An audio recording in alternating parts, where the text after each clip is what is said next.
Please subscribe to this channel so that we are more enthusiastic in providing the best video for you.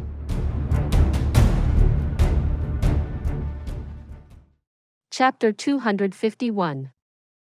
The Prince's Shamelessness. No one saw the unwillingness in Princess Ling Meng's eyes. Though the eyes of the black-robed people behind her shined as they looked at those bottles of wine. Since the princess is bidding, I will make no further bids. I will bid later. It's unlikely that someone will bid against me the next time. Am I right? Hai Chen-feng's demeanor was elegant. He smiled to show his benevolence as he moved out of the way. Princess Ling Meng bids 1,500,000 silver taels for the second batch of 50 wine bottles. Is there no higher bid for them? Still no higher bid? 1,500,000 going once. 1,500,000 going twice. 1,500,000 going for the third time, sold to the princess's bid. Bang! The hammer struck the table. Fatty Tang was extremely excited. He loved that bang sound when the final call was made. Upstairs, Jun Mo Xie laughed so hard that his eyes turned to slits. This fatty really leaves me speechless. He just shouted that Princess Ling Meng is getting married. Pfft! Jun Xie spit out a mouthful of tea and coughed. The third master of the Jun family had learned one thing: no matter what, Jun Mo Xie's mouth was capable of altering the meaning of anything. Tang Yuan had obviously shouted, bid. But the young master Jun had altered it to, getting married. Ha! How did I get into this ditch with this guy? The first prince spoke up as soon as the third batch was introduced for auction. This prince has taken a fancy to this commodity. I bid 600,000 for this fine wine. Atop the stage, Tang Yuan rolled his eyes as he thought, bah! I think you're full of shit. The first batch was auctioned for over 5 million. And the second batch was auctioned for 1,500,000. Yet you unexpectedly bid a price which is only a little higher than the base price. Moreover, this tone of yours is not one of competition. I bid 600,000 for this fine wine. This is obviously a warning. Don't mess with me. I am the first prince. Such shamelessness, ah! The first prince smiled as he made his bid. He then turned his body to face the rest of guests and said, would anyone like to bid? This auction must go to a very high price. So be at ease, ladies and gentlemen. This first prince will not mind if you bid. Everyone's face twitched as they cursed him in secrecy. Did you say that you won't mind? You could also have meant, I will slaughter the person who bids. Will you really mind or not? Tang Yuan hadn't had the time to speak when guest Hai Chen-feng's voice resounded. He coughed and cleared his throat before he said, Your Majesty, the first prince has spoken the truth. The price must go high. Therefore, I bid 1 million silver taels, as I had done earlier. Oh. The first price smiled as he looked at him. Gang leader Hai has a very good outlook on things. If that is the case, this prince will bid 1,500,000. Hai Chen-feng hesitated for a moment. It seemed that he wanted to increase the price again. However, he quietly sat down. This continued for the next 16 batches of wine. Hai Chen-feng made a bid for each batch. And each time he was unable to make the purchase. 1,500,000 had apparently become the fixed rate for the auction. These 16 batches were auctioned off to the major families of the city. They got to walk away with the wine once they bid 1,500,000. The stock of 3,000 bottles of wine was already short of 900 by now. The people sitting in the rows behind made no attempts to bid. They obviously didn't dare to. However, they couldn't help but scratch their cheeks in anxiety. Not much is left now. General Dugu Wudi's face had already become as dark as charcoal. This time, he was truly done for. The first 900 bottles had been auctioned for an astronomical price of 30 million silver taels. And now he would have to compensate more than 25 million in silver since Jun Mo Xie's base price of 10,000 taels per bottle had been bettered. Moreover, further 2,000 plus bottles of this wine still remained. I estimate that this auction will end up making a crazy 70 million by the time it comes to an end, conservatively. And this figure is what I would owe him. This debt could crush me to death. Though the Dugu family was very powerful, where would they get that 70 million silver from? It could be said that selling everything they owned wouldn't be enough to settle this debt. Would I have to use my daughter to repay the debt? How can this be any good? Would I really have to use my daughter to settle this loan? This bears down on my heart. Won't the Dugu family become the biggest joke in the Tianxiang Empire? People will say that we couldn't even afford our wine, that we had to send our daughter to someone's family in order to clear our debts. Oh dear. Dugu Wudi sighed deeply. His anxiety was weighing him down. I should not have made that bet. I should have never added that line in particular, that I would compensate according to the price his wine was auctioned at. Isn't this like burying myself in a grave that I dug? Originally, I would have had no option but to pay the 25 million. However, the price is now at 1,500,000 per batch. That's around 30,000 per bottles. This would mean that my family would have to pay at least 75 million. And this is the most conservative figure. Forget about doing this alone, even the entire Dugu family would not be able to cough up so much silver. What a horrible fate. On the stage, Tang Yuan was pushing his throat by shouting at hoarse in excitement. Yet he still was unable to make enough of a din. Right now, the princes, the nobility and the merchants, all the rich and powerful, were opening their mouths to yell out their bids. Every individual's voice was loud since they feared that they would lose out. Tang Yuan was also teasing them. He would still bring out batches of 50 bottles. But when the time came to remove them off the table, he'd do it one by one by one. Everyone was afraid of not being able to buy a wine bottle and losing their hard-earned aristocratic identity. The more anxious they'd get, the more aggressively and openly they'd participate for fear of being outdone. And the price seemed to increase because of this. Even customer Hai Chen Fong did not get an opportunity to bid. It seemed that everyone present had become Jun Mo Xie's customers. As long as one shouted, "I bid 1 million," there would be several others who would shout, "I bid 1,500,000." It seemed that the heartfelt desire of the Jin Yang gang's new leader would not be fulfilled. However, this matter would become clear later on.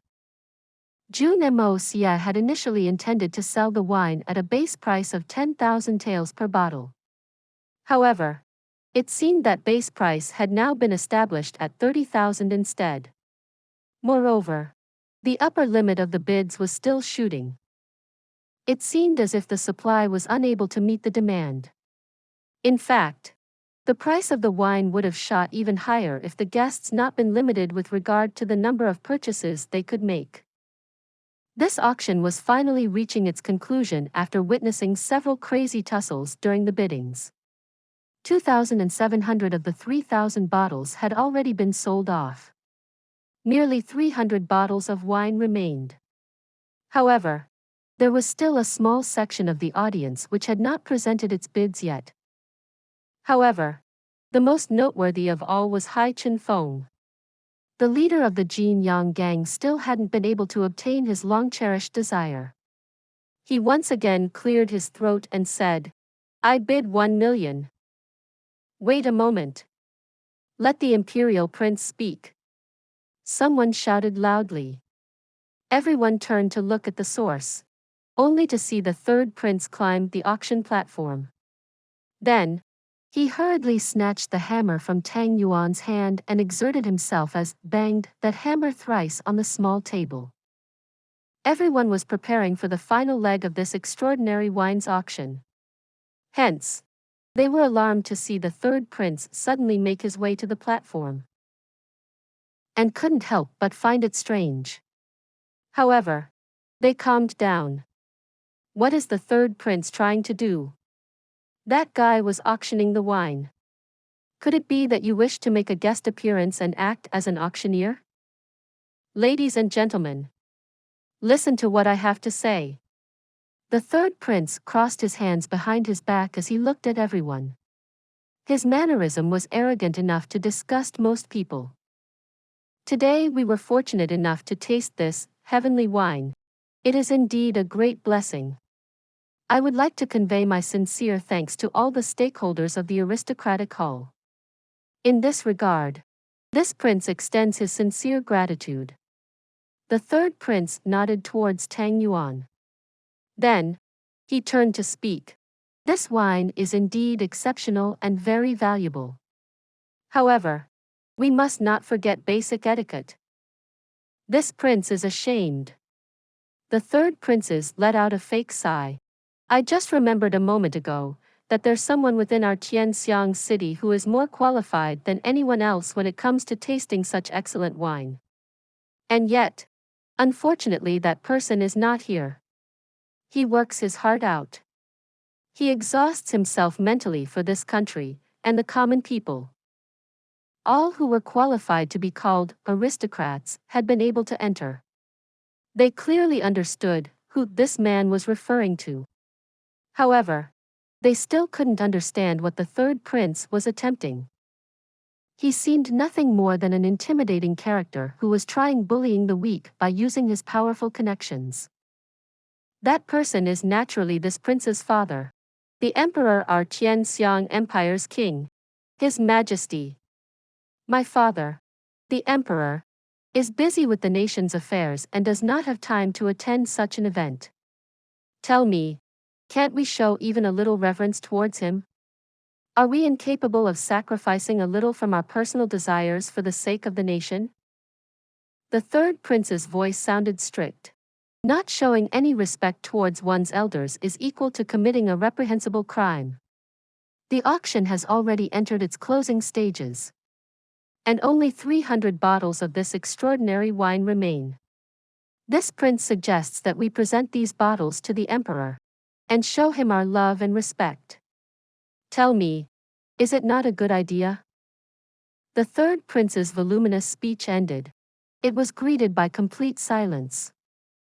Everyone had thought that the third prince acted up because he wished to obtain the remaining bottles. However, no one had expected that the third prince would take this road. It was clear that he wanted to stop the auction, and then make the aristocratic hall offer the remaining bottles to him, free of cost. In fact, it seemed as if he asking the aristocratic hall for a favor. Everyone cursed him in the secrecy of their hearts. You want to show respect to your father? Then you should send him what you've bought. Didn't you win a bid for 50 bottles earlier? You didn't seem to be bothering about respecting your father then. And now you wish to take other people's things to ingratiate yourself in your father's eyes? And on top of that, you even managed to speak of it in such a self-righteous manner. We cannot help but call this a skill of sorts.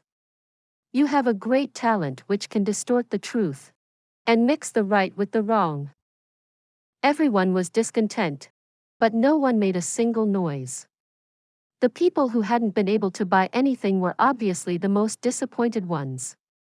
It could be assumed that such people were mostly seated in the back since they weren't the richest or the most influential ones. Therefore, how could they dare to offend the emperor's son? Moreover, raising an objection might just lead to a criminal charge for disrespecting the royal family. Hence, no one said a word. They simply looked at young Master Tang since it would now depend on the aristocratic hall's chief auctioneer. Young Master Tang, what do you think? The third prince asked in a low and calm voice. Please subscribe to this channel so that we are more enthusiastic in providing the best video for you. Chapter 252. Brother Mo Xie playing a handsome hoodlum. The Tang stock in the aristocratic hall is mine. It's Tang Yuan's personal money. The Tang family has nothing to do with it. I have no opinion about your desire to present this wine to His Majesty, the Emperor. However, I cannot sustain a loss on the 100 remaining bottles that I own. Therefore, Third Prince can purchase them by paying the base price if he really desires. However, I have no comment on how he plans to obtain the remaining 200 bottles. Tang Yuan repeated the lines he had learnt by heart. The third prince's voice and appearance was stern. But Fatty Tang didn't care much for him from the start. Fatty didn't shout back even though the prince had dropped to a lowly status by trying to force others. In reality, Tang Yuan would have already exploded if he had not received instructions by young Master Jun's sound. As for these words spoken by Fatty just now, it was Jun Mo Xie who had used his secret technique to transmit these lines to Tang Yuan's ears. Fatty Tang had listened to these words and had repeated them slowly. However, did the third prince really wish to pay the base price for these 100 bottles? The base price for 100 of these bottles would be around 3 million in silver. And the third prince did not have that kind of spare cash. This Fatty was a big dandy. However, he had the Tang family behind him. His grandfather and the prince's father had really good relations. Therefore, the third prince wouldn't be able to obtain those 100 bottles for cheap if this Fatty was truly being earnest. Hence, he decided to let it be, even though the price wasn't low. The prince didn't wish to spur trouble with the Fatty, even though the Fatty wasn't exactly being kind to him. The third prince pondered on this for a while and then suddenly burst into loud and clear laughter. He then said, "Very good. This prince will get the remaining 200 bottles of this extraordinary wine stored in his carriage if Chief Auctioneer Tang has no objections regarding them. It is important that this prince presents his father with this huge gift. And I will surely give credit to the aristocratic hall for such a contribution." "Did you finish your play's dialogue?" "Third Majesty," a lazy voice resounded from upstairs. Everyone looked up only to see the young Master Jun dressed in his gown. His pretty face belied his somewhat angry mood. He took one large step onto the railing. His legs were almost fully upright as he looked down and sneered at the third prince. "What do you mean, young Master Jun? How on earth am I performing in a play?" The third prince's expression sank. "What do I mean? I think I should inform the third prince that your performance is not pleasant to hear."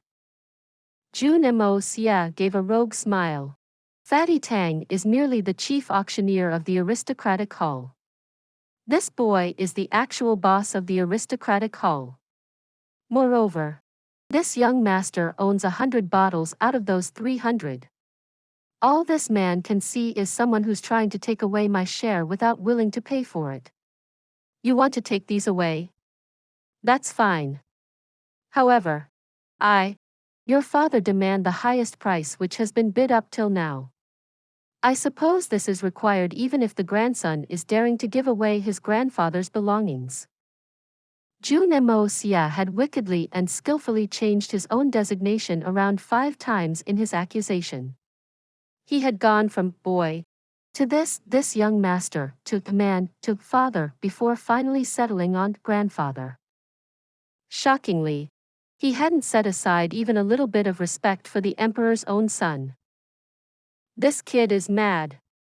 Debauchee's spirits rose as he exclaimed to his daughter, "This is new to me. But is this boy really that bold? D***mn. His words make me comfortable. It's been a while since I've seen something this rare. He is truly worthy of being called elder brother Jun's son. His father was a hero. But this guy's got guts too." Debauchee was somewhat touched in his heart. Jun Mo Xie is staring blankly right now. It seems as if his brain hasn't yet processed his own words. However, this requires a lot of courage. He is standing in for the youthful vigor of his family. My sons wouldn't dare to speak like this even if they were beaten to death. But Jun Mo Xie has. This one incident has proven that he far exceeds my sons and nephews, regardless of the fact whether he has brain or not. This boy must be drunk. But still, how could he say such a thing so causally? Leaving aside the fact that he's just a boy, even a great general wouldn't have been able to say something like this in this manner. Daddy, can't you speak without cursing for even once? Can't you speak a little gracefully? At least appear a little bit like nobility. Dugu Xiao Yi snorted as she playfully protested her father's vulgar language. She felt that his vulgarity was somehow too much for this environment. Then, she stretched out her finger and continued in a shy manner. Daddy, I really like looking at brother Mo Xie playing the hoodlum. And just look how handsome he is. Even his bearing is extremely graceful. The magnanimity spoken of in legends and lore cannot surpass his chivalry. What? The great general Dugu Wudi was completely dumbfounded. Is there no justice? I used profane words. And she was discontent. But, now that this youngster is shamelessly playing a hoodlum, he is graceful and handsome. What kind of magnanimity has he displayed to leave her so mesmerized? Although he hadn't read a lot of books, he had a rough idea what the meaning behind these words was. What is this? Even the lover of the poet Pan Yu wouldn't describe this in such an outrageous manner. The difference in the way she's treating us is too great, right? She's simply favoring him too much, isn't she? What is the meaning of this, young Master Jun? You are disagreeing to gift these bottles to my father, the emperor? The emperor only concerns himself with the welfare of the nation, and exhausts himself both physically and mentally over it. Is my father not worthy enough in young Master Jun's eyes? Not even for you to offer him your wine? The third prince coldly looked up at Jun Mo Xie. He seemed to be looking at Jun Mo Xie humbly. However, he only saw viciousness in the hitman's eyes. It doesn't matter to me. I am running a business here. And this place isn't called the Benevolent Hall. One simply can't come in here and bully us. An ominous light returned to Hitman Jun's eyes as he snorted in a cold manner. I must question the third prince's intentions. When Fatty Tang said that he would not offer you his stock, and that you would have to buy it, you did not do anything. However, now that the stock of this fine wine is under this young master's name, you think you can handle it as you wish? I didn't know that the third prince looked at me as someone who will be fun to bully. Perhaps he looks at my entire Jun family as someone who is easy to bully. I believe that everyone here can see through the ridiculousness you disguise as the so-called right and wrong, the fair and equitable justice, and the will of the people. Third prince, your majesty, this young master must question in this regard. Young Master Jun's voice was full of righteousness as he raised his head. My Jun family prefers to break over bending. We are ready to suffer 100 calamities and still remain unyielding. The third prince has insulted my Jun family in front of so many people today. He has insulted us without reason. And all these people are a witness to it. How can I control these emotions under such circumstances? Jun Mo Xie.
Please subscribe to this channel so that we are more enthusiastic in providing the best video for you. Chapter 253. No relations for the Tian family. A trace of anger flashed in Yang Mo's eyes. You're a prince. Yet you are being so unfair to a boy who is linked to your own family. You wish to bully a boy to save your own reputation. Is that all you can do? You disgust me. There was only one equality prince in this imperial generation. This situation had become very embarrassing. Jun Mo Xie and Tang Yuan could decline the third prince. However, it could cause a lot of trouble if Yang Mo did the same. In fact, it could even lead to an internal dispute in the royal family. I allow the third. Majesty. Yang Mo bit his lips as he whispered. A cold look flashed in the eyes of the black-robed man sitting behind Princess Ling Meng. He looked at the third prince, and then shifted his gaze to look at the second and the first prince in quick succession. Then he closed his eyes and heaved a long sigh. However, he felt an endless sparse of sorrow. These are my sons. I've always worked hard to nurture my successor and the future emperor of the Tian Xiang Empire amongst my three sons. I've always wanted them to understand that the title of the emperor is a matter of competition. A position which demands sacrifice, victory and defeat is only natural in such matter. However, one's own flesh is one's own flesh. All three of you would win no matter which of you three brothers would get the title after this bitter struggle, because one of you would become the emperor, and the other two, his helping hands. That's why I let you compete without objecting to it. However, I had hoped that you would keep this rivalry within wraps, and wouldn't involve others into it. I had hoped that you would at least stand together in front of outsiders since you were born to the same parents. The bond between brothers should always be stronger than social relations. However, my third son had bullied a young child outside the auction house despite being a prince. In fact, the kid happens to be his little brother and a member of the royal family. Yet he humiliated his own blood in public view. However, the other two were simply indifferent as their younger brother was making a mockery out of himself. In fact, it was the same when my second son was insulted earlier at the entry gate. His brothers had just watched and mocked along. My firstborn was up against gang leader Hai Chen Feng earlier in the auction. However, my second and my third sons only wanted to create more trouble for their eldest brother.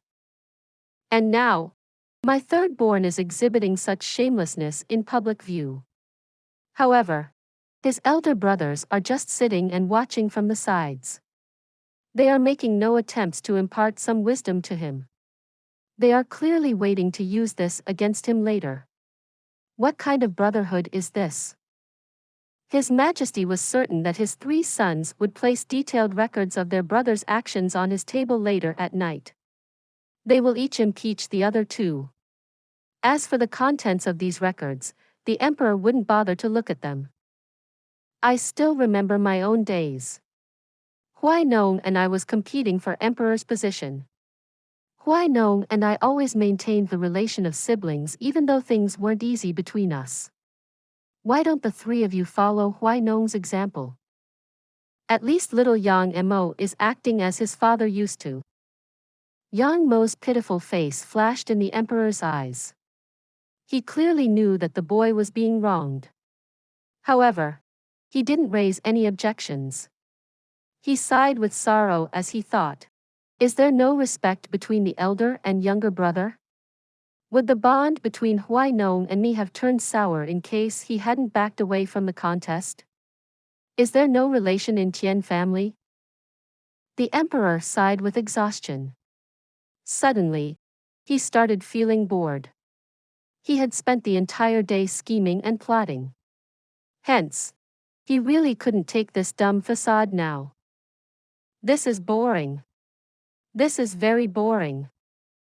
He felt wronged. He had arrived here in the hope of finding out more about the mysterious person behind this auction house's setup. However, he had never expected that his 3 sons would turn the situation to this. The emperor knew that the relations between his 3 sons were a bit strained at the moment. However, he had still assumed it to be harmonious. He had always considered that the 3 brothers shared a peaceful and fraternal bond.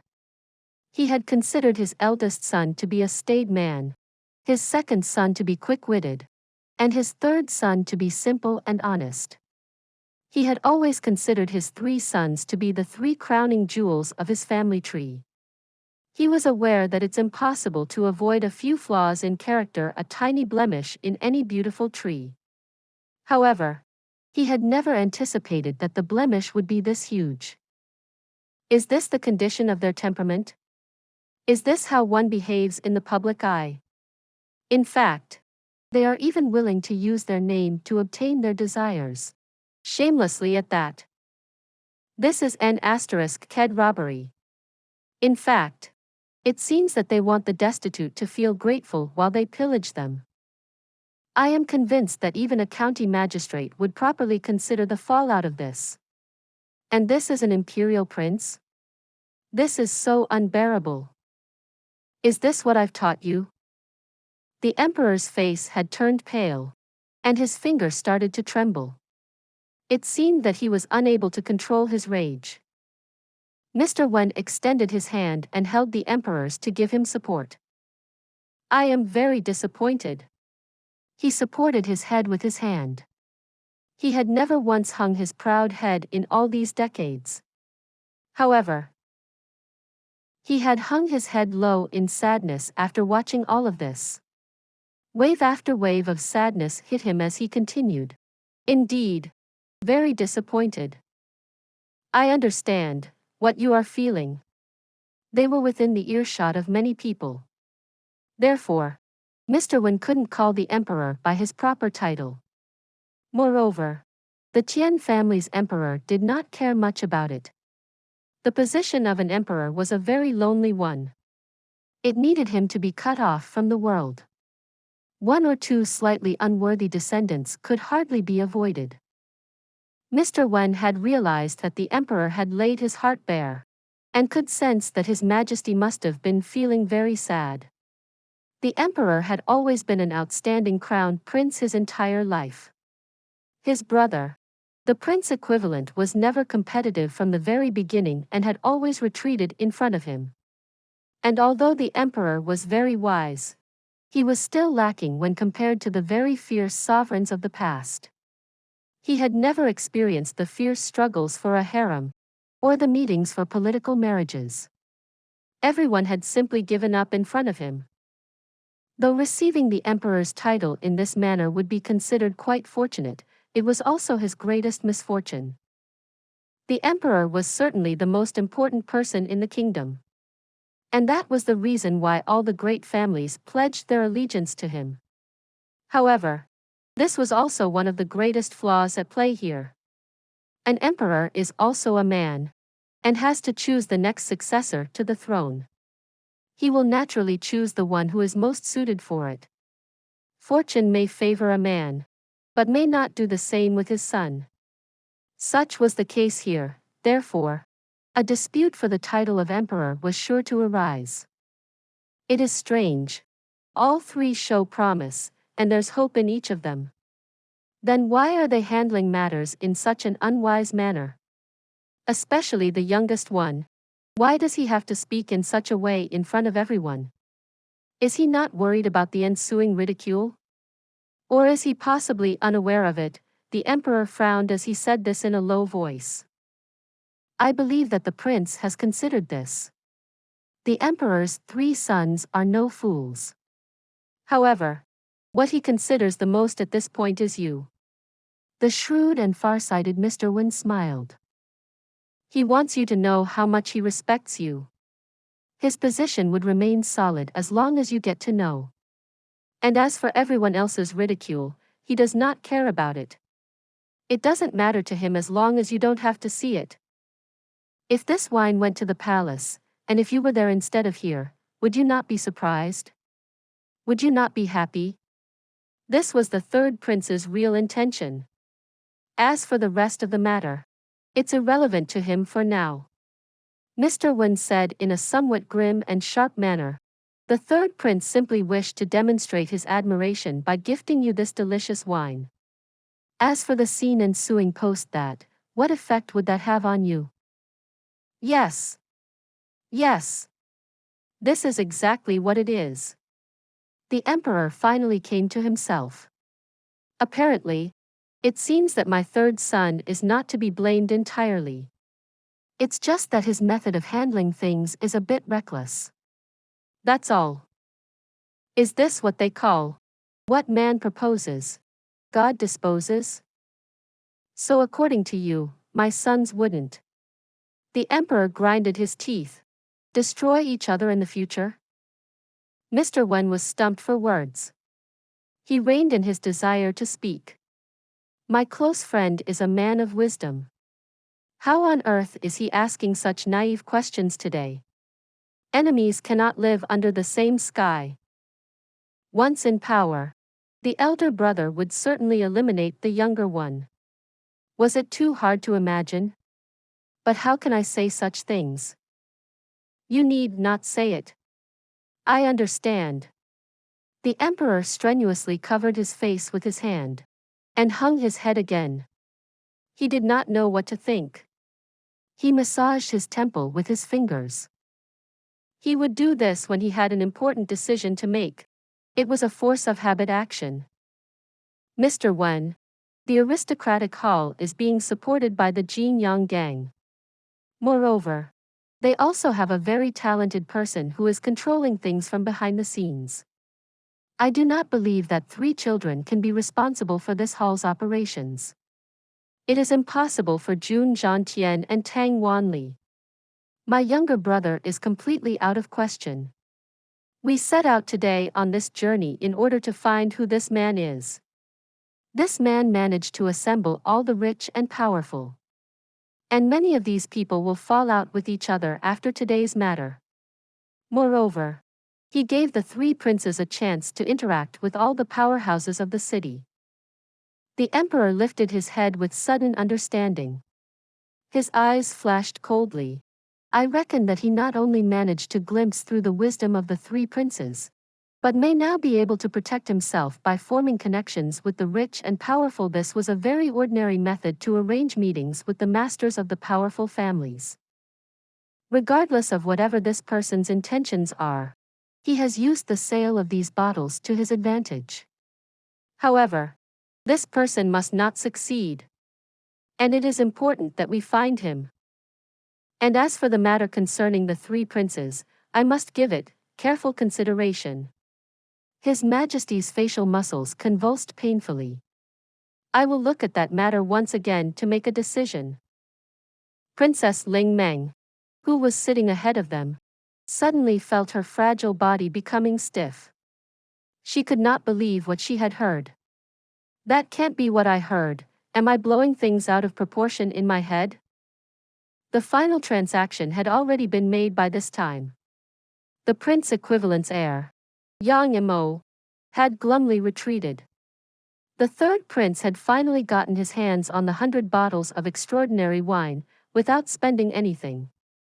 He was now impatient to return to the palace and show his affection. A calm and composed silhouette appeared in front of Princess Ling Meng. May I have the honor, Princess? The princess looked up to see the Grand Preceptor Li's grandson, the young Master Li Yuran. Please subscribe to this channel, so that we are more enthusiastic in providing the best video for you. Chapter 254. Unintentional Leak of Secrets. It's young Master Li. Princess Ling Meng's face was still pale, while her mind was still somewhat in doubt. The young Master Li had visited the palace earlier. I had arrived at the palace yesterday to meet the princess in particular. However, the princess was busy with something important, and we were unable to meet. The princess looks even beautiful than ever today. She really wins the admiration of everyone. Li Yuran spoke softly and his flattery didn't sound vulgar. His voice was so clear and sophisticated that a person wouldn't feel his to be comments ill-willed, even if they didn't exactly make one happy. Young Master Li talks very pleasant. Princess Ling Meng had gotten accustomed to flattery growing up. Hence, she didn't take his words seriously. Young Master Li must have had a reason to come looking for Ling Meng. I request young Master Li to be straightforward since the princess is exhausted and wishes to return to the palace. I heard that a mysterious Sky Xian expert cast out a throwing knife to rescue the princess when she was attacked by assassins. I've heard that the princess keeps that knife in her private collection.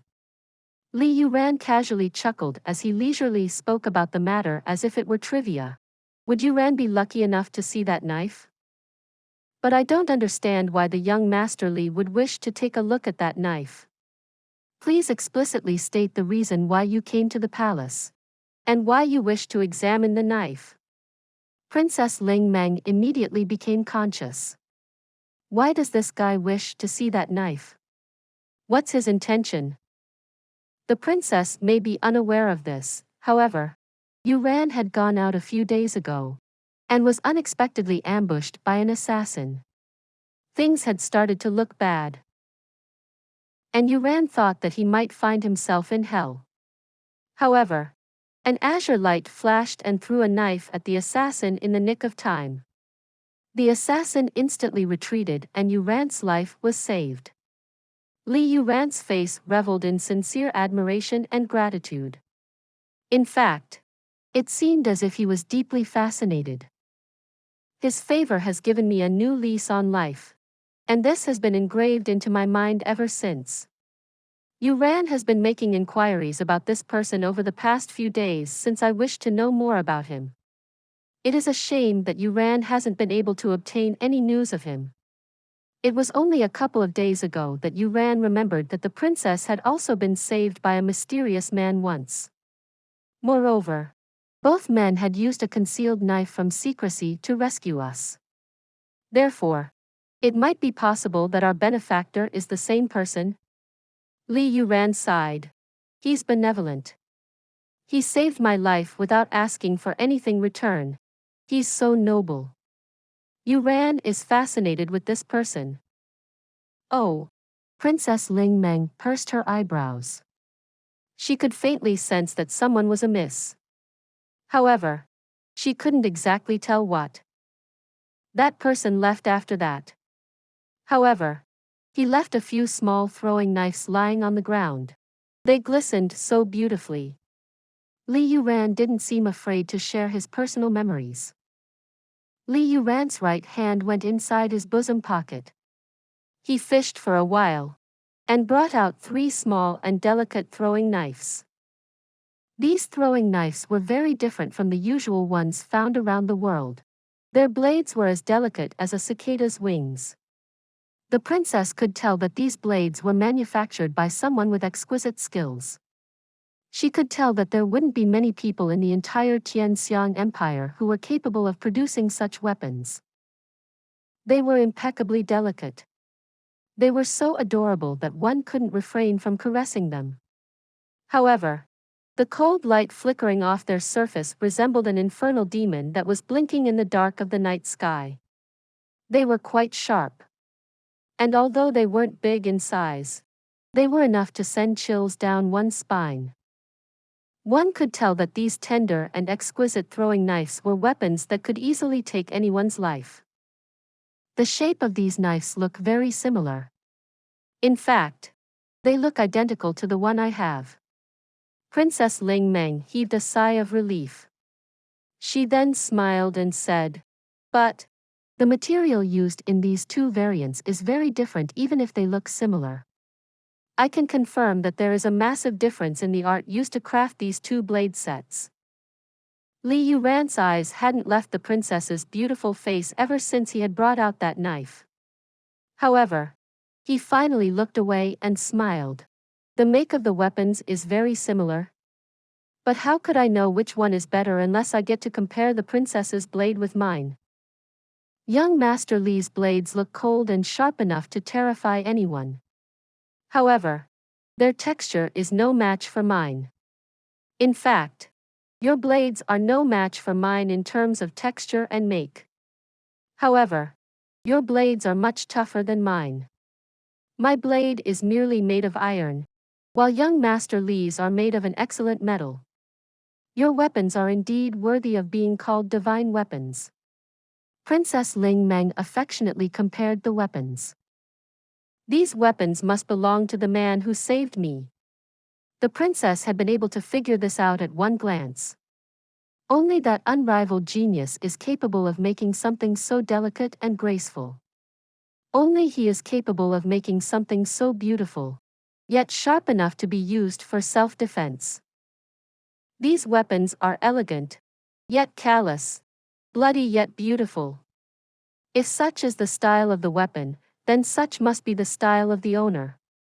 How could ordinary people like that scoundrel Jun Mo Xie ever possess such elegance and grace? Ordinary people would never be able to commission such peerless weapons. Princess Ling Meng had fantasized about her savior ever since the day of her attempted assassination. If such is the elegance and divinity of his weapons, then just how smart and unruffled must that man be? Perhaps he's a man of peerless elegance and style. It's disgraceful to watch that Jun Mo Xie pretend as if he's a man of indomitable spirit. He's such a shameless guy. A man of indomitable spirit, well, these words were indeed appropriate to comment on the hitman's personality. I really wouldn't be able to tell the difference between the blades unless I see the one in the princess's collection. Isn't that right? I really wish to know if we were saved by the same person or not. Li Yuran's eyes seemed fervent with anxiety. It was almost as if he had suddenly received information about his savior, and couldn't contain his excitement anymore. Heavens have taken pity on me. Yuran may finally be able to see another weapon made by his savior. His grace cannot be expressed in words. Hence, I wait to see it with my own eyes. May I look at it? Li Yuran's righteous demeanor was indeed inspiring. How will I be any different from an animal if I can't thank him for his kindness? That is true. Though, my knife isn't as good as young Master Li's. However, I cherish it as a valuable item still. It never leaves me, and I never show it to anyone. However, I will make an exception since young Master Li's words are honest and pure. Princess Ling Meng looked at him appreciatively. I didn't think that he would be so cultured and refined. However, he is truly an honest and a gifted man. The princess muttered to herself as she drew out a small wrapped package. She slowly opened it and revealed a small and delicate knife. The cold light reflecting off its surface had been mingled with the princess's sweet and flagrant bodily scent. It's exactly the same. Li Yuran seemed very excited. He placed the 4 blades in his palms. The blades indeed looked identical. One could tell that the material used to cast them was different. But the size and shape were exactly the same. Moreover, it was evident that these blades had been cast out using the same method. Heavens indeed are watching. I've finally found you. Li Yuran seemed rather emotional. A trace of a cold expression flashed in his eyes as he looked at Princess Ling Meng. His eyes begrudgingly revealed a trace of frustration. Now I'm certain. That vile murderer and Princess Ling Meng's savior are related. They are probably the same person. No other person in this world is capable of creating these weapons. Princess Ling Meng was only a tempted woman in Li Yuran's eyes. If there needs to be a sacrifice, so be it. Li Yuran sighed. It seems that young Master Li and I have been brought together by our benefactor's grace. Princess Ling Meng's face reveled in a joyous expression. In fact, she seemed a bit bashful. This unique and strange expression only added another layer to the beauty of her tender face. Please look after yourself, princess. Li Yuran's soul was a slight fazed by the look in the princess's eyes, and her peerless beauty for a split second. However, he immediately regained his composure, and returned to his usual cold mentality. Yuran must leave now. I will come to palace later in order to meet the princess. Li Yuran bowed after he finished speaking, and then turned around to leave. He didn't even bother to recover the knives, and left them with the princess. The murderer had been determined. Hence, the throwing knives were completely useless to him now. Even the fact that they were impeccable weapons was of no value to him. The princess was a bit puzzled by the manner in which Li Yuran left. Young Master Li had himself said that he really cherished his savior's weapons. And he carried on about how grateful he is to the man. However, he simply left these blades with me after he thanked me, it seems as if. Mr. Wen was still standing behind her. He whispered. The words of young Master Li were strange and roundabout. Something seems amiss, they were almost contradictory. Moreover, his eyes revealed a hint of malice as he looked at the princess even though there was no provocation. He's definitely thinking of something vile. And it seems that he may have the princess on his mind. I can't think of anything else, other than that. Your Majesty. We must put 1 or 2 guards on the princess for her safety's sake. The emperor narrowed his eyes and whispered, but I also wish to see who this mysterious expert is. The emperor noticed that trace of fear in Mr. Wen's eyes and laughed. Don't forget that Ling Meng has a bodyguard by her side. And that bodyguard is a Sky Xian expert. Her safety shouldn't be of concern. Yi Guhan. What if he proves to be insufficient? Or isn't always there by her side? Mr. Wen shook his head in disagreement. Again and again. It's been a while since the last assassination attempt on her life. Wouldn't it be pure idiocy to neglect taking Yi Guhan into account while planning her assassination again? Please subscribe to this channel, so that we are more enthusiastic in providing the best video for you.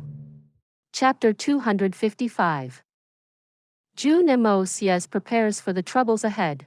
Tang Yuan's lofty ideals. It's not a problem. His Majesty's eyes were deep in contemplation. He smiled and said, Little Ling is my daughter. I would destroy the entire family of anyone who tries to harm her. Anyone who has the guts can try. Mr. Wen sighed with gloom. Some people have already shown that they aren't afraid. And you were incapable of destroying their families.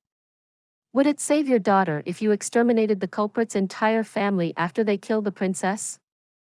It seems that His Majesty is determined to walk this path. The auction had come to an end. The princes had already done their best to ruin it. A few people weren't happy because of it. Yang Mo was one of them. However, most people were happy and satisfied, and had started to leave. The young Master Jun almost laughed as he watched General Dugu flee from the scene with ghostly agility. His son followed after him like a wisp of smoke. Dugu Xiao Yi had stayed behind, and was making her way upstairs. Tang Yuan and Song Shang are to come here once things are done. I've something that needs to be arranged. Jun Mo Xie seemed very serious. This was only an auction. However, Jun Mo Xie was secretly thinking, what's wrong? This can't be a trivial matter. One tiny butterfly is capable of causing a ripple. So what if something was to go wrong with the aristocratic hall's arrangements at such a crucial time? It could easily turn the entire world upside down. Third uncle, you must go outside in order to make some arrangements. We need our staff to pay attention to every family departing from here. They must take special note of who these families come in contact with. Then, our staff must retreat. They mustn't leave any clues behind. Everyone should quickly gather all the information they can. I believe that every powerful family in the Tianxiang city is here. And this is a great chance to determine their real strength and connections. This will make their influence very clear. You will need to make the arrangements properly, uncle. There can be no mistake. I understand. I will act very carefully. Jun Wuyi's face was somewhat serious as he nodded. At present only 4 people know that I'm behind all this: Tang Yuan, third uncle, Song Shang, and the prince equivalent. Uncle is not a problem. Tang Yuan and Song Shang will be fine once I give them their instructions. Solitary Falcon may have a rough idea, but he won't be an issue. Jun Mo Xie's mind was busy making his calculations, but he wasn't exactly speaking his thoughts out loud. He looked around and his eyes finally settled on Yang Mo. An idea came to him. Yang Mo, I'm going to write something down. I want you to give this to your father once you return home. You cannot let anyone else see it. Yang Mo dejectedly promised in response. Oh, and there's Hai Chen Feng. But then he's a Sky Xian expert. Jun Mo Xie didn't have the time to pay attention to Yang Mo's saddened state since he was busy contemplating the loopholes in his plan. One needs to prepare for the troubles ahead if one wishes to maintain a position of invincibility. There were many people at the scene. And Jun Mo Xie could constantly feel as if someone was looking at him. Suddenly, his eyes fell on the 2 black-robed men standing behind Princess Ling Meng, and a sense of great crisis arose in his heart. The auction had already come to an end, and the guests were beginning to leave. The 3 princes had already left. In fact, the 3rd prince was the first to leave since he was impatient to show his father what a dutiful son he was. However, the princess was still quietly sitting her chair. The princess had never liked the way in which her 3 elder brothers were fighting for the title of the emperor. In fact, she would have never come to witness this event if it hadn't been for her father's idea. These men are my elder brother. And he is my father. Why aren't they close to each other? Why? Princess Ling Meng suddenly felt that she was very lonely and helpless. She would usually look to Dugu Xiao Yi or her other friends for support. However, she really needed a strong and unyielding shoulder to rely on. When will I find such a person? Princess Ling Meng had always been a cheerful beauty. However, she couldn't help but feel miserable at this moment. She couldn't help but reach out to those 4 throwing knives. It seemed as if the knives belonging to that mysterious man were the only things that could console her. She felt as if these cold blades harbored the warmth of that man's body. The 2 black-robed men had left a while ago. In fact, Mr. Wen and the emperor had left long before the rest of the crowd. Naturally, the princess had no right to intervene in their whereabouts. The princess's maid knew that she hadn't left the palace in a very long time. However, the princess had finally gotten a chance to step outside the palace. Hence, the maid stood beside her and patiently watched the crowd disperse. The hall started to empty gradually. In fact, it became unusually empty. Soon, the mesmerizing fragrance of the flowers started to replace the intoxicating smell of the wine. The hall started to seem elegant once again as the scent of the other people also started to whiff away from it. The illumination of the hall seemed to be unlocking one's secrets. Music was still playing. Its suave tune seemed to be recounting the sorrows of the previous generations, millenniums of desolation. Princess Ling Meng sat quietly as she calmly listened to it. The music seemed to have made her figure even more fragile and desolate. The young Master Jun had already arranged for some people to escort Yang Mo back to his mansion. The young boy had gone through a lot today and had suffered some very heavy blows. He had come here in high spirits in the hope of enjoying himself. However, he had returned with a plethora of mental scars. For a boy of 10, this was undoubtedly a very cruel thing. However, the young Master Jun hadn't tried to coax him, let alone figure out ways to make him happy again. A sword needs to be sharpened. Plum blossoms need the winter to flourish. No one can reach the top unless they steal themselves. A child's growth is always relied on his own effort. This humiliation had sown a seed in his naive and delicate mind. He had obviously suffered a great deal today.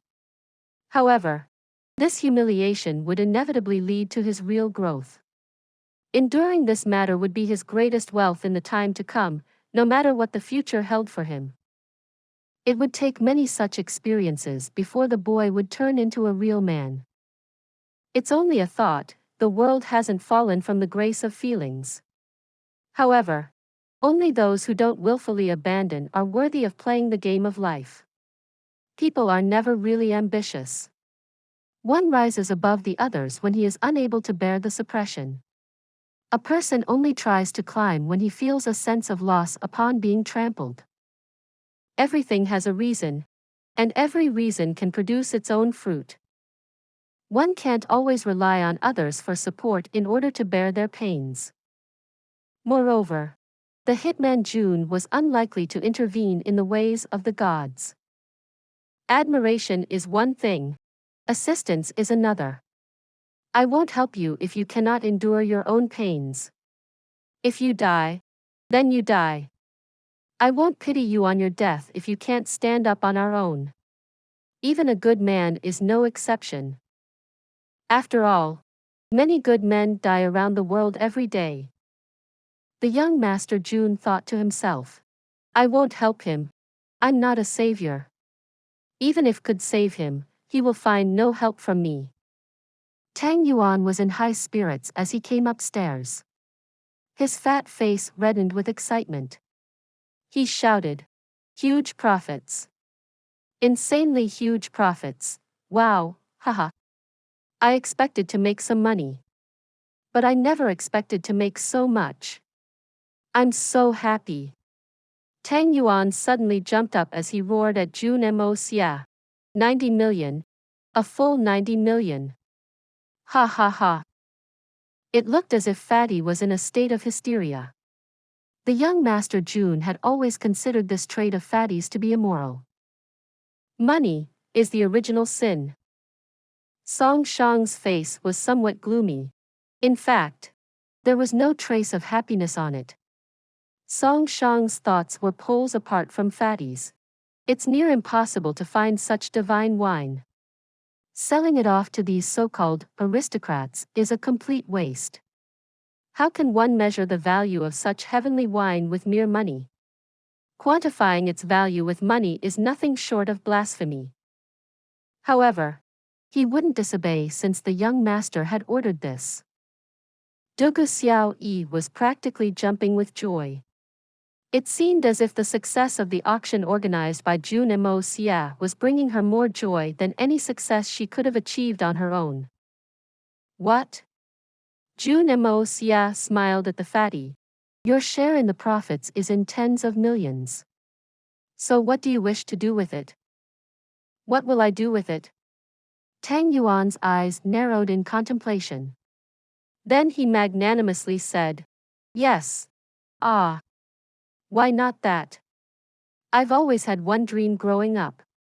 But I never had enough money to realize it. My family would never give me so much money, and so I wasn't able to live this dream until now. Fatty sighed as a look of fascination flashed in his eyes. However, it was accompanied by a look of resentment as well. Perhaps there as a look of relief as well, along with the joy of reaching closer to his long-cherished dream, and some nervousness as well. What's this grand idea? Tell me. Jun Mo Xie couldn't help but show interest. Even though he asked casually, he really wanted to know what Fatty's dream was. Fatty Tang was as well known as Jun Mo Xie when it came to certain socially unacceptable activities. Though Jun Mo Xie wasn't particularly interested in knowing the fatty's long-cherished dream, he still couldn't prevent himself from getting intrigued by the dirty dream this fatty had kept buried in his heart for so long. These conflicting thoughts were indeed very strange. I've been thinking that, now that I have some money, and that money really belongs to me, lots of it actually, enough for me to. Tang Yuan suddenly looked a bit sad. It seemed as if he was finding the room's atmosphere a bit oppressive. Dugu Xiao Yi was awfully fond of teasing Fatty. However, even she kept her mouth shut in anticipation while waiting for Fatty to get a bit more comfortable. I visit the Spirit Fog Lake often, and each establishment has women who sell their bodies. However, the ones who sell their bodies are never concentrated at one place. Most women just sing and dance. They will keep throwing flirtatious glances towards me, and would indicate that they would be interested in doing the deed. However, they often decline even when I'm offering lots of money in return. Tang Yuan smacked his lips. It seemed as if his mind was reveling in the aftertaste of a magnificent scene. Everyone remained silent. Their faces were strangely contorted. He was really worthy of being called a great debauchee. What else could expect of this fatty's most cherished desire? I cannot bear the women who act in this manner and incite every man. Tang Yuan seemed angry. They are prostitutes, and shall be ready to sell their body. However, some of them just hang a signboard and say that they are entertainers, and not prostitutes. I wouldn't have to hop from one establishment to the other if money isn't an issue. Right? Do these women really think of themselves as saints? Everyone still remained silent.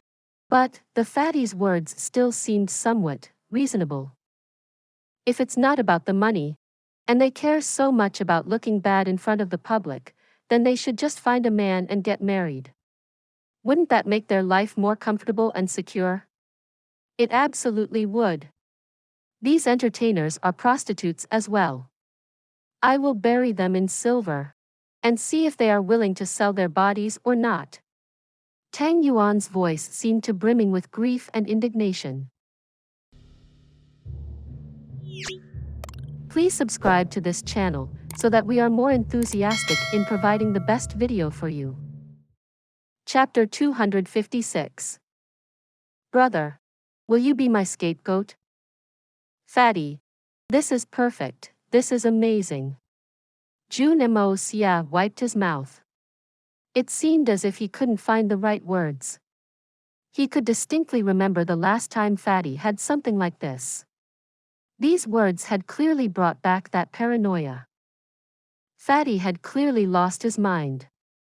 The young Master Jun could only describe this as a poor man loses his mind if he earns too much money. Fatty Tang. You are too shameless.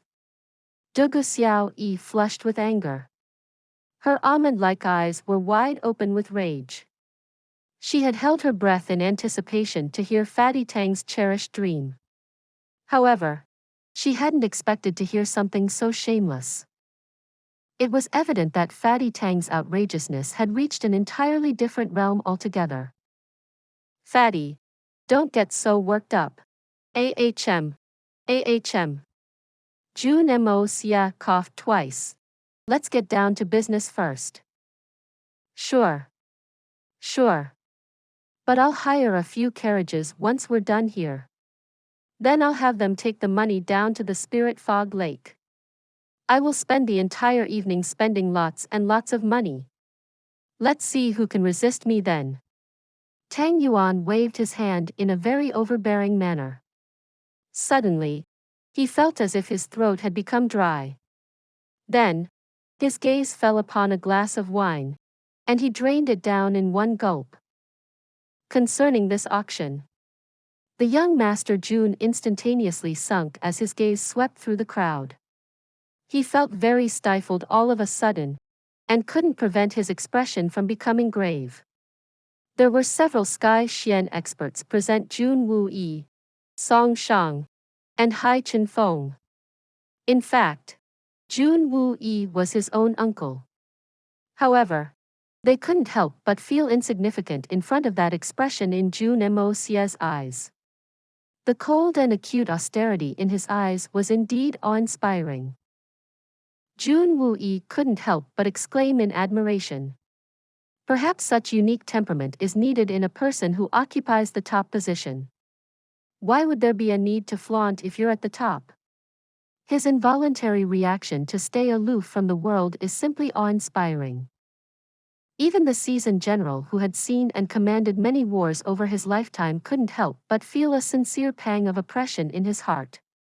So, what could one possibly say about the others? This auction is your idea. Do you understand that, Tang Yuan? Jun Mo Xie sternly looked at Tang Yuan as he spoke. This auction is my idea? Tang Yuan scratched his head.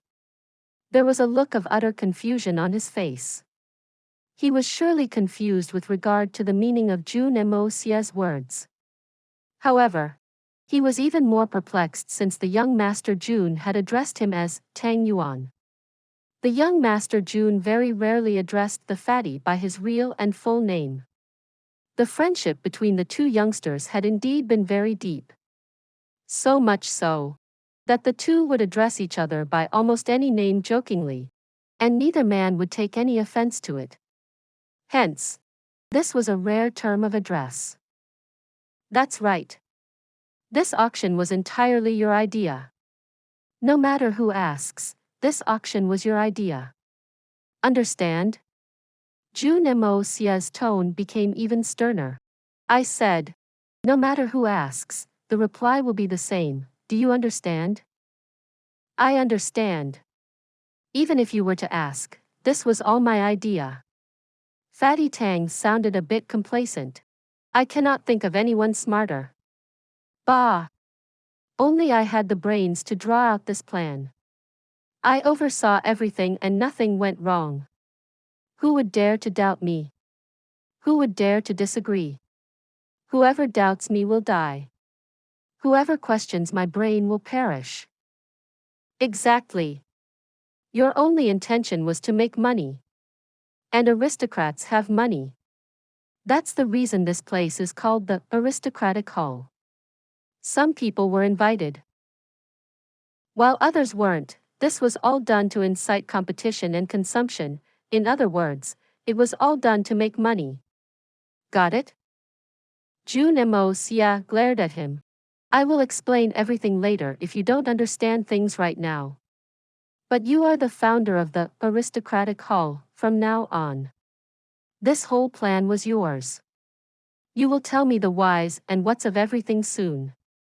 And you shall remain silent if you can't think of a reasonable explanation for something. Also, you can't just go to the Spirit Fog Lake at your whim. In fact, you shouldn't even step foot outside this hall. Jun Mo Xie was being capriciously mule-headed and stern. Brother, you will carry the burden of my secret? This doesn't require any justification. I am a genius. This is only a small matter. It's nothing for my big brain. What's all this fuss about? Wow. Haha. Tang Yuan burst into laughter. Tang Yuan had spoken all this in a very casual and easy manner, even though his entire body was rippling with confusion, but one really couldn't tell from his demeanor. However, he was betrayed by the narrowed glance he shot towards Jun Mo Xie. His vision contained the trace of extreme anxiety which he couldn't convey in words. Tang Yuan was no fool. In fact, he was very intelligent. Why would the young Master Jun chose him as his partner if wasn't smart enough for the job? Fatty clearly knew that there was a justification behind his friend's words. Something has certainly happened, he's definitely thinking of something. It's got to do with the Jun family situation. Jun Mo Xie is truly remarkable. I will have to carry this burden on my back this time since there is no one else who can. The fatty was well aware that there was no one more suited for this position at this time. Hence, he left his doubts for later and took upon the responsibility without even knowing the particulars. But, most people would still suspect Jun Mo Xie for this idea. However, they could never be allowed to be certain of it. He and his idea needed to remain unlinked. Fatty had always considered Jun Mo Xie to be his brother. In fact, the Tang family had a few other youngsters in Fatty's generation. However, Tang Yuan had always associated himself more with the young Master Jun than his own blood siblings. Hence, Fatty had opted to help out Jun Mo Xie without even considering the consequences of the matter. Dugu Xiaoyi's face turned pale. She was naive and young. However, she was still fairly intelligent, and had obviously sensed something. She may not have been able to realize the gravity of the situation, but it was enough to get her worried. She could sense that this matter would implicate the young Master Jun if it were to come to light. Hence, she too knew that she couldn't lower her guard, even if it turned out to be a trivial matter in the end. Jun Mo Xie felt an indescribable sense of comfort upon seeing the anxiety in Tang Yuan's eyes, and the worry on Dugu Xiaoyi's face. He feigned an indifferent smile as he said, "It's nothing. Don't you see my uncle over there? He's a seasoned strategist. Do you see any fear in his eyes? Isn't that self-explanatory? My uncle would have been the most worried if there was anything major. It's okay if you don't trust my words. But wouldn't you believe my uncle?" Dugu Xiaoyi immediately turned and looked at Jun Wuyi sitting upright in his seat with a slight smile on his face. In fact, there was no trace of worry on his face. Jun Wuyi smiled the moment the young maiden looked at him, and said, "Don't worry, just do as told. My Jun family will continue to persist in the Tian Empire as long as certain superfamilies don't come into play." The young maiden immediately felt reassured after listening to Jun Wuyi's words, even though he had spoken them in a very dull tone. However, he had clearly exposed every variable of the equation without making any omissions. His words came as reassurance to the young girl, but only made Fatty more worried. The young maiden was clearly no match for Fatty's intelligence. Fatty had clearly understood that something was off even though he didn't have any insight on this mystery. Why would Third Master Jun say something like that if everything is fine?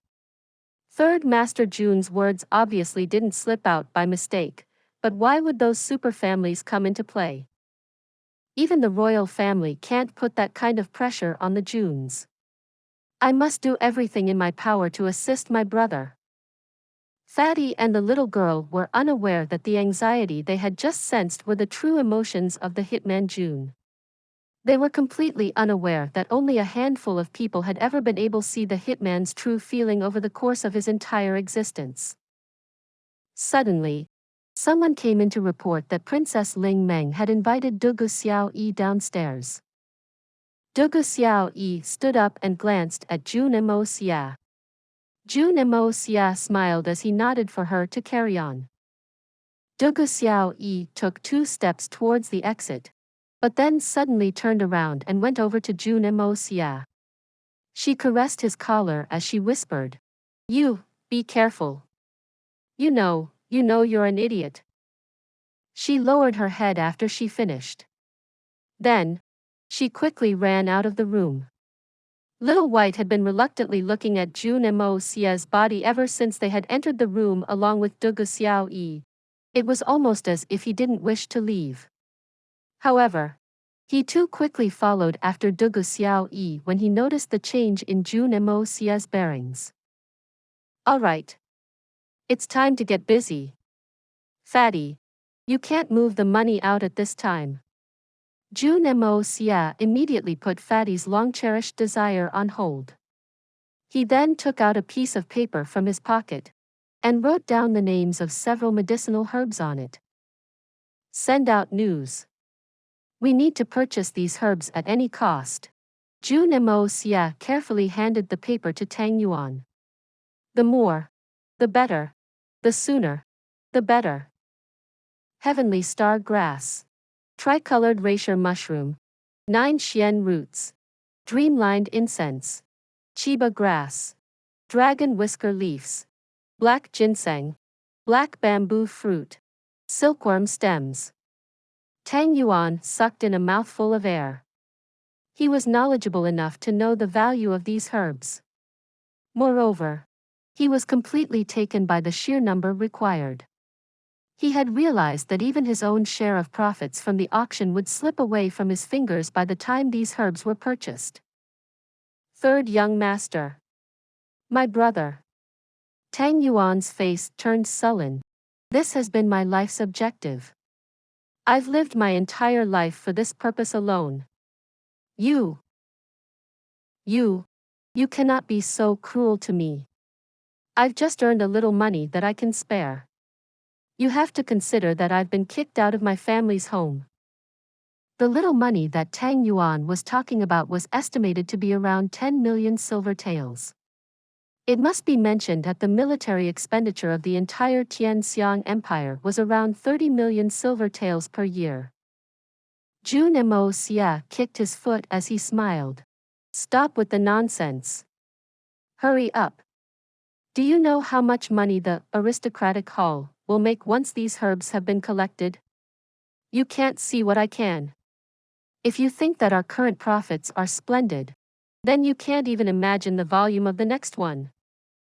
That would go over my top. I've got no idea what a big profit will look like if this one is being considered small. Fatty momentarily raised his eyebrows and laughed. That's good. That's good. Third young master. This wine. Will we really sell this wine only once? Why can't we sell it again? It's a real pity. Never. Don't you understand the truth of the matter? The rarer something is, the greater its value. Jun Mo Xie waved his hand decisively. The value drops if there's too much of something. This wine was good enough to make them spend so much money. Would they think that it's worth so much if they could get their hands on it whenever they wanted? Please subscribe to this channel so that we are more enthusiastic in providing the best video for you. Chapter 257. News of the Crossbows. Correct. Master's words make sense. In fact, they don't even deserve it.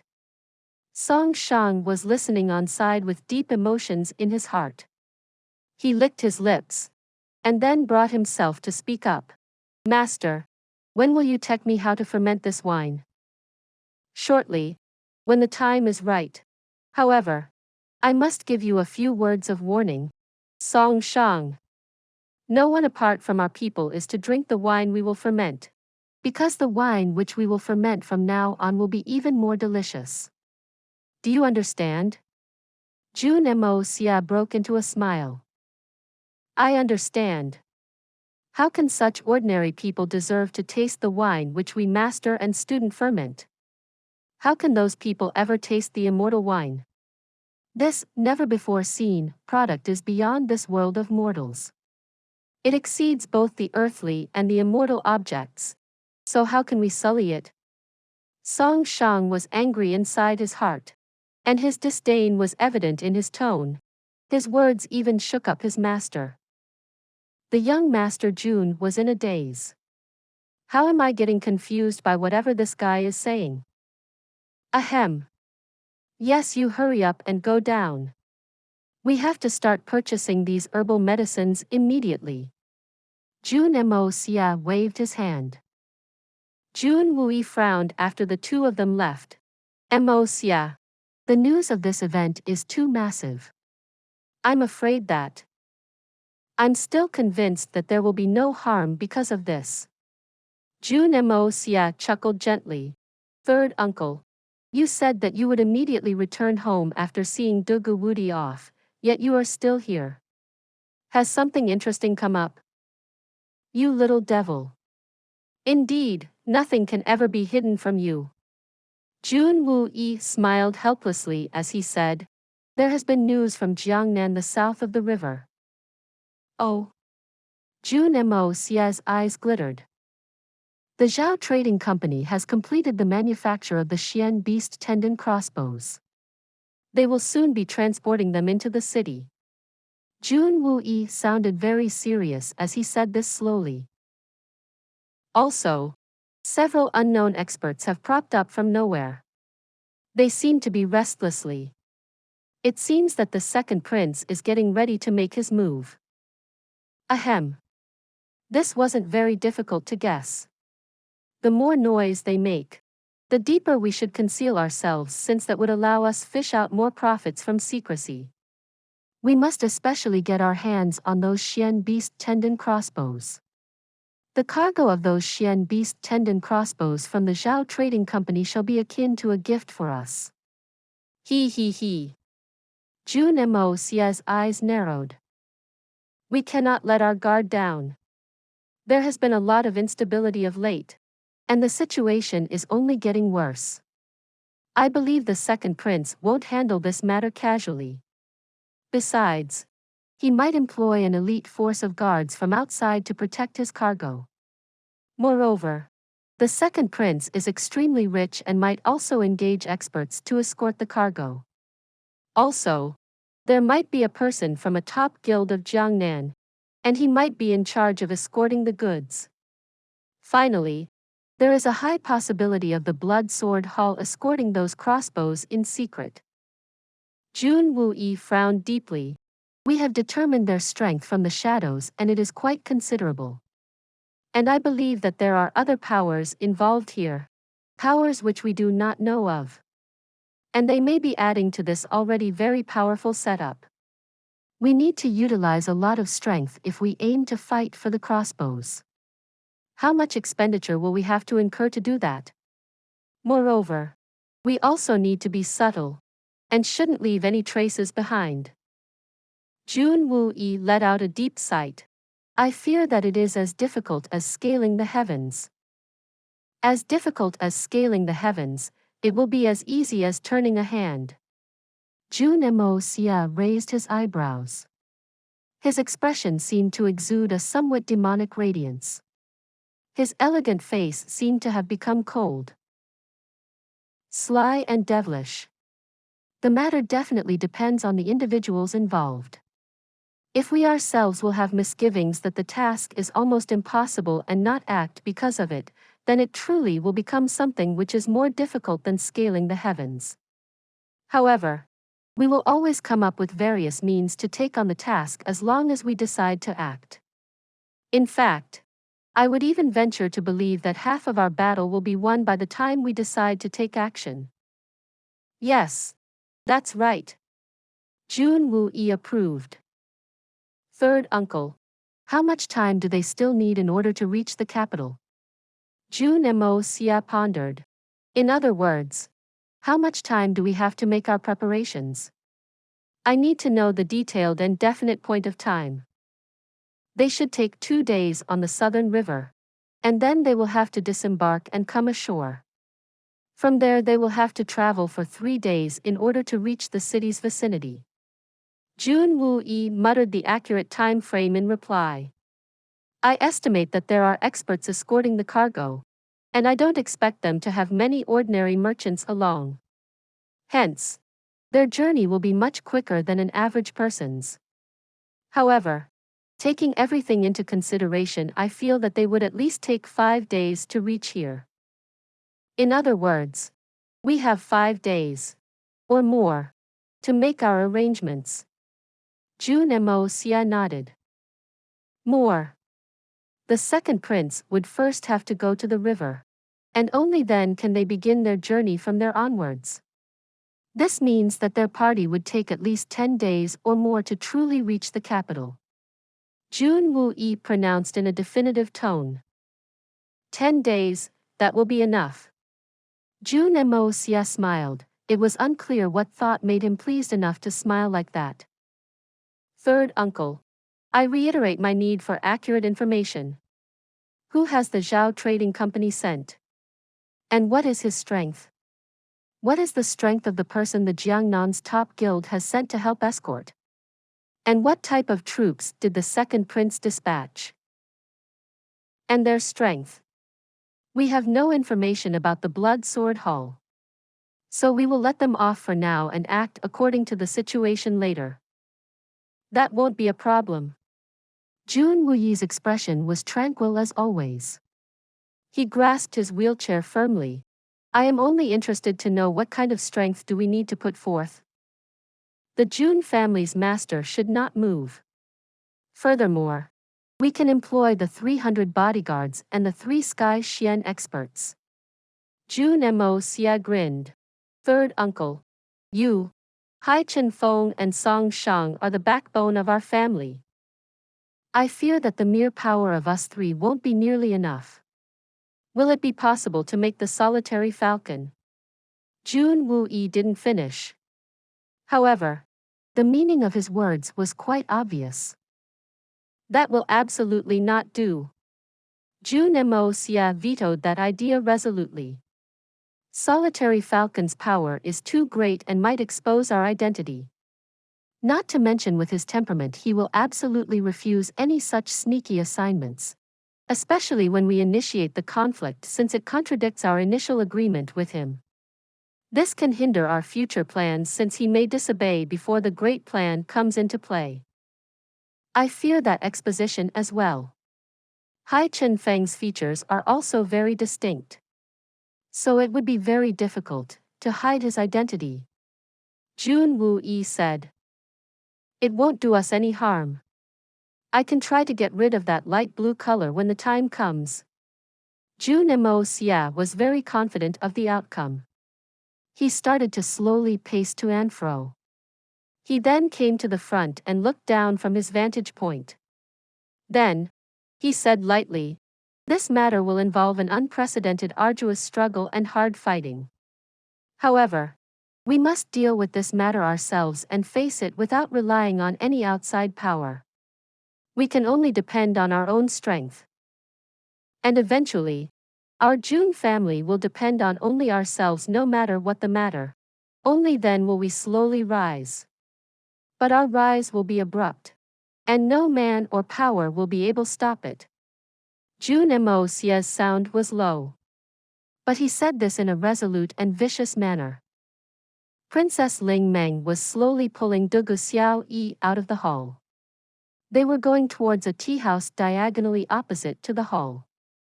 A tall and sturdy man-like figure of a woman stood up there. The silhouette moved towards them with long strides. It was Sun Xiao Mei, Tang Yuan's fiancée. She had arrived a while ago, but hadn't entered the hall. You don't look very good. Sun Xiao Mei looked at Princess Ling Meng. She asked with deep concern, what happened? Sun Xiao Mei was born with the appearance of a heroic man. She even had the temperament of one. However, she was an extremely kind-hearted and intelligent person. Moreover, she was like an elder sister to Princess Ling Meng and Dugu Xiao Yi. However, these little sisters didn't wish to burden their caring elder sister with their worries. I don't wish to conceal anything from elder sister. However, something did happen, but I am too embarrassed to mention it. In fact, I do not wish to mention it. Princess Ling Meng seemed sad. She rubbed her forehead tiredly. Sun Xiao Mei was quick-witted. She quickly understood from the princess' speech that the matter must be relating to the imperial family. She couldn't ask for further details about it since she was not related to it. Princess Ling Meng was also smart. She saw that Sun Xiao Mei had stopped speaking, and quickly realized that her elder sister had understood everything. She could sense that her elder sister had started to feel awkward. Hence, the princess hastily said, it was a pity that elder sister wasn't inside. Otherwise, she could have helped me examine that man and his actions. It was a really strange occurrence. What man? What strange occurrence are you talking about? Sun Xiaomei couldn't help her interest peak when she heard this. Li Yuran, the eldest son of the Li family's third generation. She had sensed that there was something odd about Li Yuran's bearing, stemming from her intuition as a woman. Princess Ling Meng had a sharp feeling that something was not right. Li Yuran. That man. Sun Xiaomei muttered to herself for a while.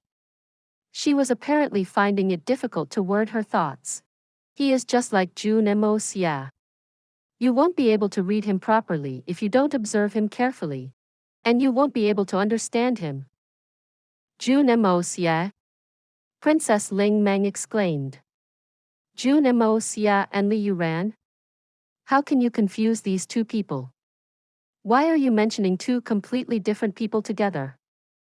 There is maybe no evidence to suffice that these two men can be discussed together. But it's not that simple.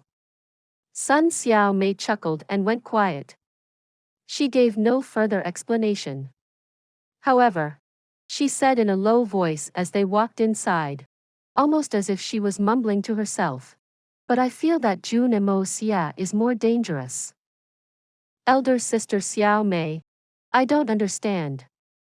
But we are sisters, and I've discovered that you look at the special qualities of people.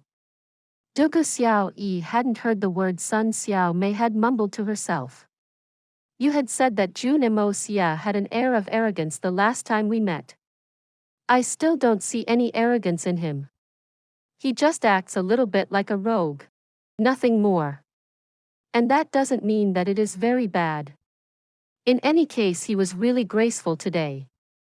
I regret that you weren't with elder sister Ling Meng and me to witness him handle the situation in such a graceful manner. Hee hee. I feel vexed by the way your brother Mo Xie handles things.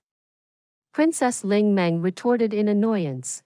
Xiao Yi, you must consider this matter very seriously, and countless times so that you don't live with regrets for the rest of your life.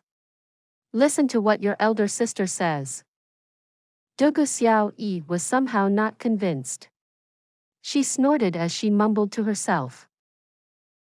Brother Mo Xie is no good? And your brothers are awfully great, are they? Princess Ling Meng was dumbstruck. It was true that Jun Mo Xie was a dandy and a bully. And he even rampaged about without any fear. However, even then, he still hadn't behaved as shamelessly as her brothers. They were vile of character. They were really vile of character. Please subscribe to this channel so that we are more enthusiastic in providing the best video for you. Chapter 258. Unexpected Misfortune. The little girl could see that Princess Ling Meng was distressed. She was aware that she had spoken something unwarranted. She wanted to comfort the princess. However, she was dumbfounded and didn't know what to do. The three women remained silent for a long time. Sun Xiaomei eventually broke the silence as she answered Dugu Xiao Yi's problem. You both know that my body experienced great and sudden changes in childhood, and now appears like this. This also made my nature calm and tranquil. The corners of Sun Xiaomei's mouth rose bitterly. I never dared to leave home. I didn't eat for several days to lose weight, but to no avail, until that year, when I met my master. She heaved a long sigh and spoke.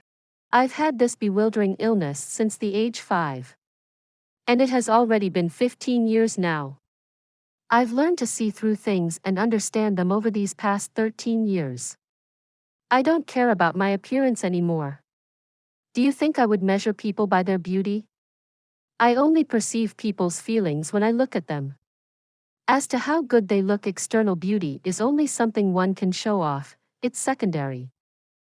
The importance lays in a person's nature. We can clearly understand a person's intentions and capabilities by paying attention to this point.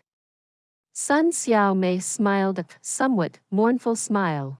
Little sister Xiao Yi, Jun Mo Xie always shows a different side of himself. He always acts like a debauchee. He goes amok whenever he wishes without fearing anything. And I worry that he may not be pretending. I fear that it is his true nature.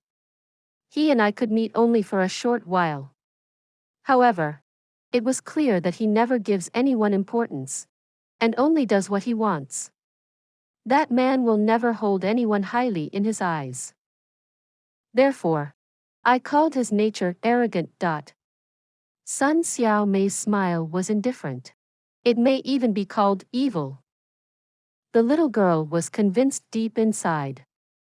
So, she stayed still and listened to her elder sister Xiao Mei with rapt attention. However, I saw another defect with this person. Though, it might not be seen as a defect by the person himself.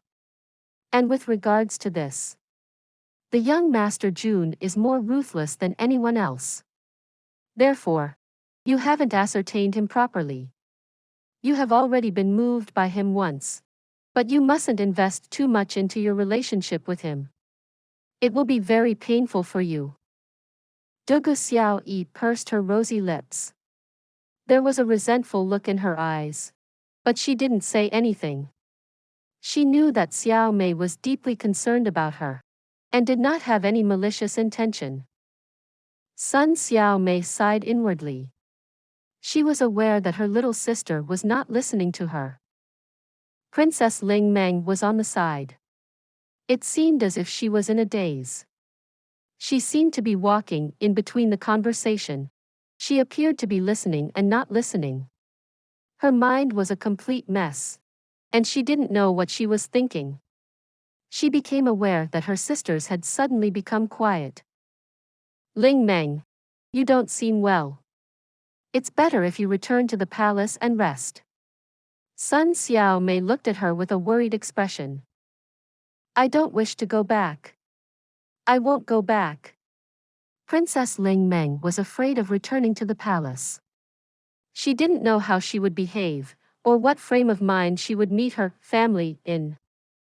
Elder sister Ling Meng, let's go and find Jun Mo Xie if you don't wish to return to the palace. Dugu Xiao Yi raised her eyes as she made this suggestion. That guy is quite amusing. Her cherished little white suddenly grunted and poked out his little head as she said this. His round eyes were very wide open. He had already reached level 8. Hence, he had very sensitive ears. How could he not feel elated when he heard his owner talk about meeting that man? This sounds good. I also wish to examine this guy since Xiao Yi admires him so deeply. In fact, I will also try my best to think highly of him. And I will finally get to see how outstanding he really is. Princess Ling Meng said as her spirits rose. She smiled as she mocking herself. Unfortunately, I wasn't able to see how amazing a person he is. Have I been blind these past 10 years? Dugu Xiao Yi's face turned red.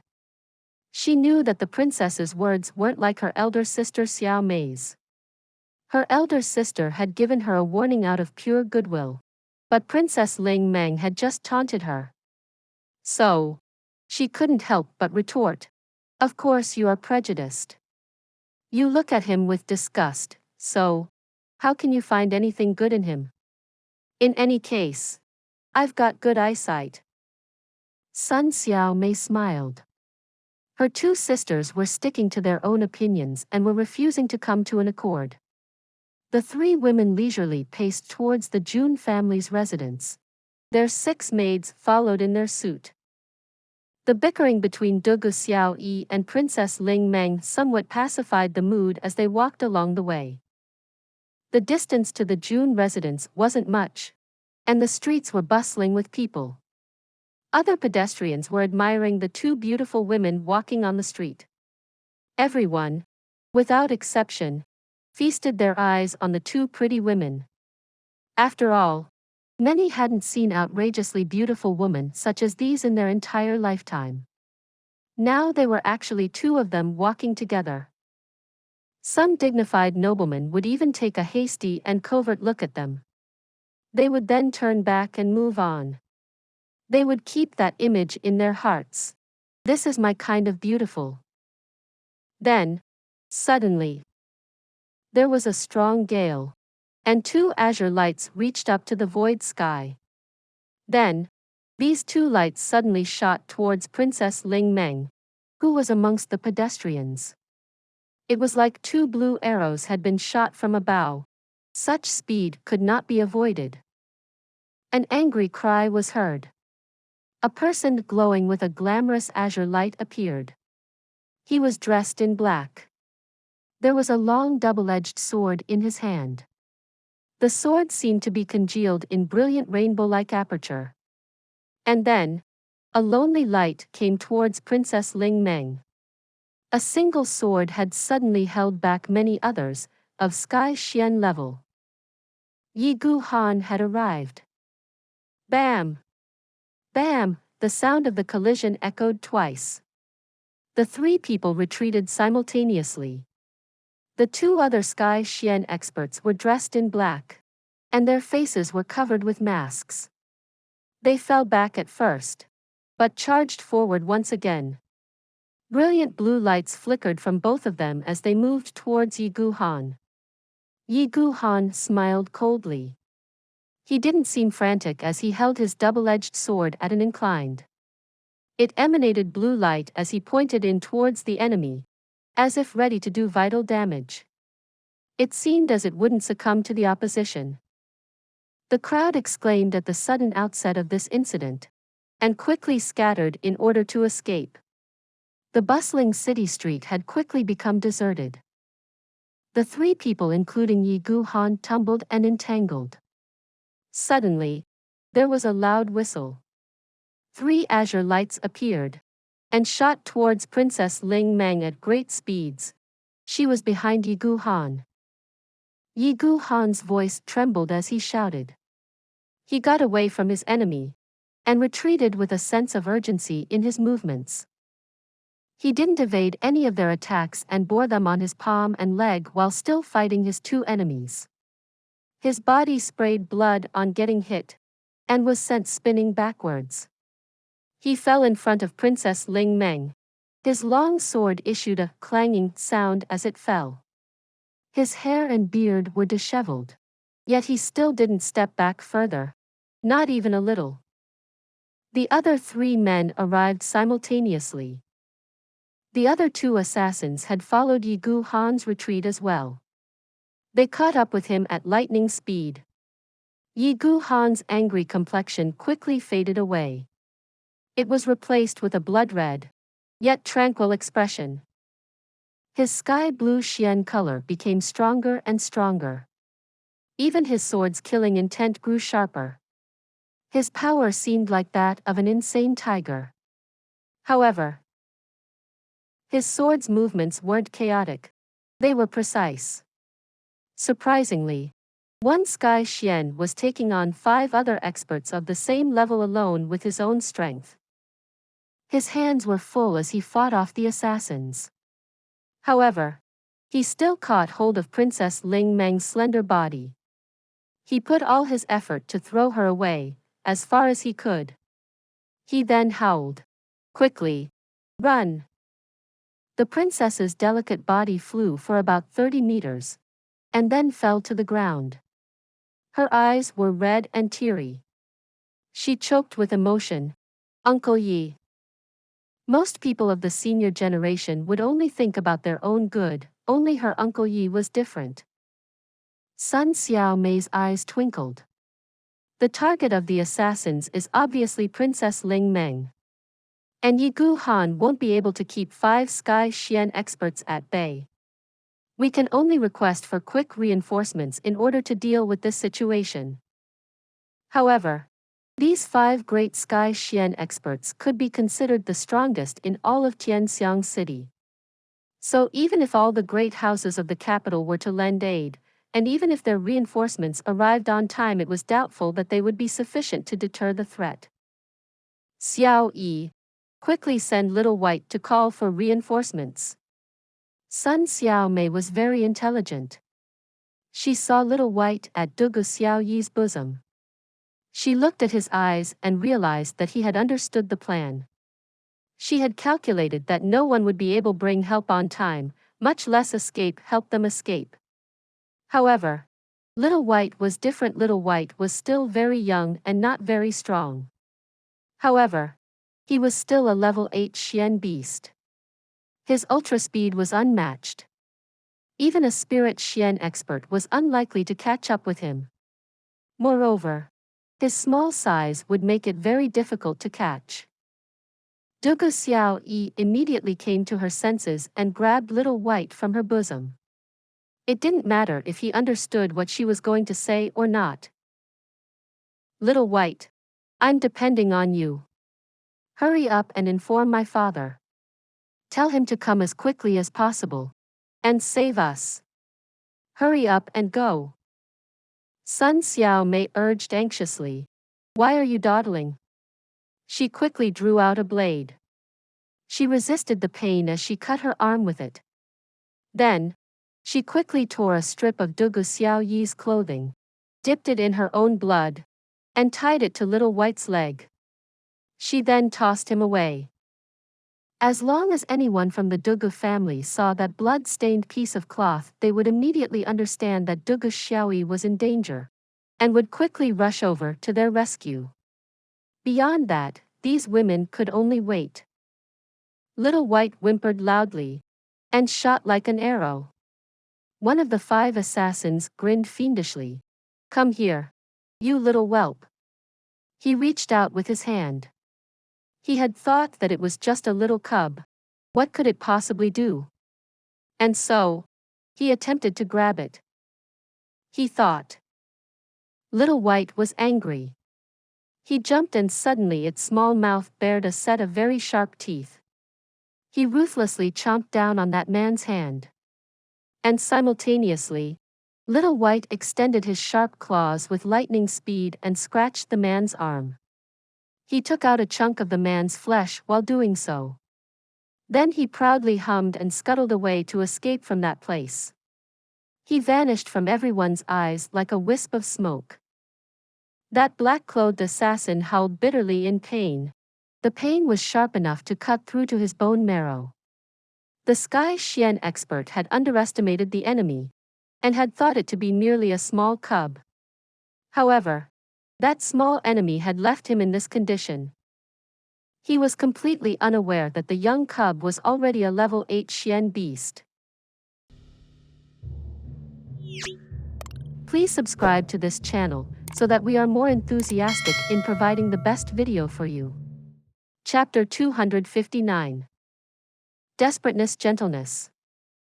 Bam! The explosive sound was followed by loud echoes. Yi Gu Han staggered to withdraw. He took several steps back. Wisps of blood were visible at the corners of his mouth, but he still took advantage of his backward motion and rose in the sky to stop 2 of the masked assailants who were going after Princess Ling Meng. His longsword seemed like a boulder that was blocking off a mountain pass. The leader of the black-clad assassins sneered.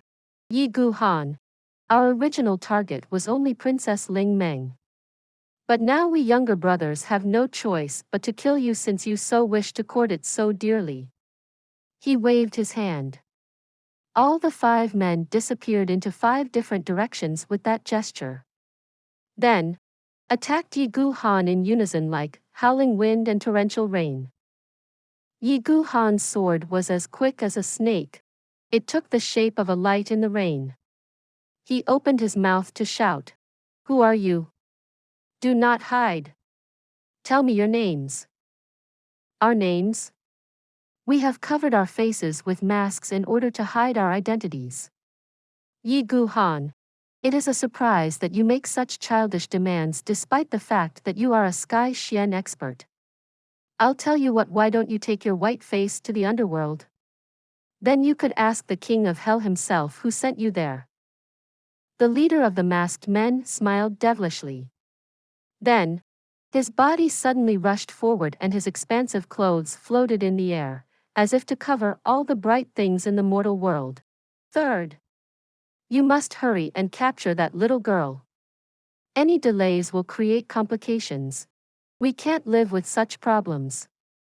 Leave Yi Gu Han to the rest of us. There was a loud hiss, and his body suddenly came down like a terrifying illness. He opened his arms wide, and a sharp light of blue energy emerged from each of his 10 fingers. It seemed as if he held 10 blue longswords in each of his hands. It was a very fearsome sight as he fell down with a loud bang. With a lot of momentum as well. One of the 5 assailants, one with a comparatively slender figure, twisted around without uttering a single word.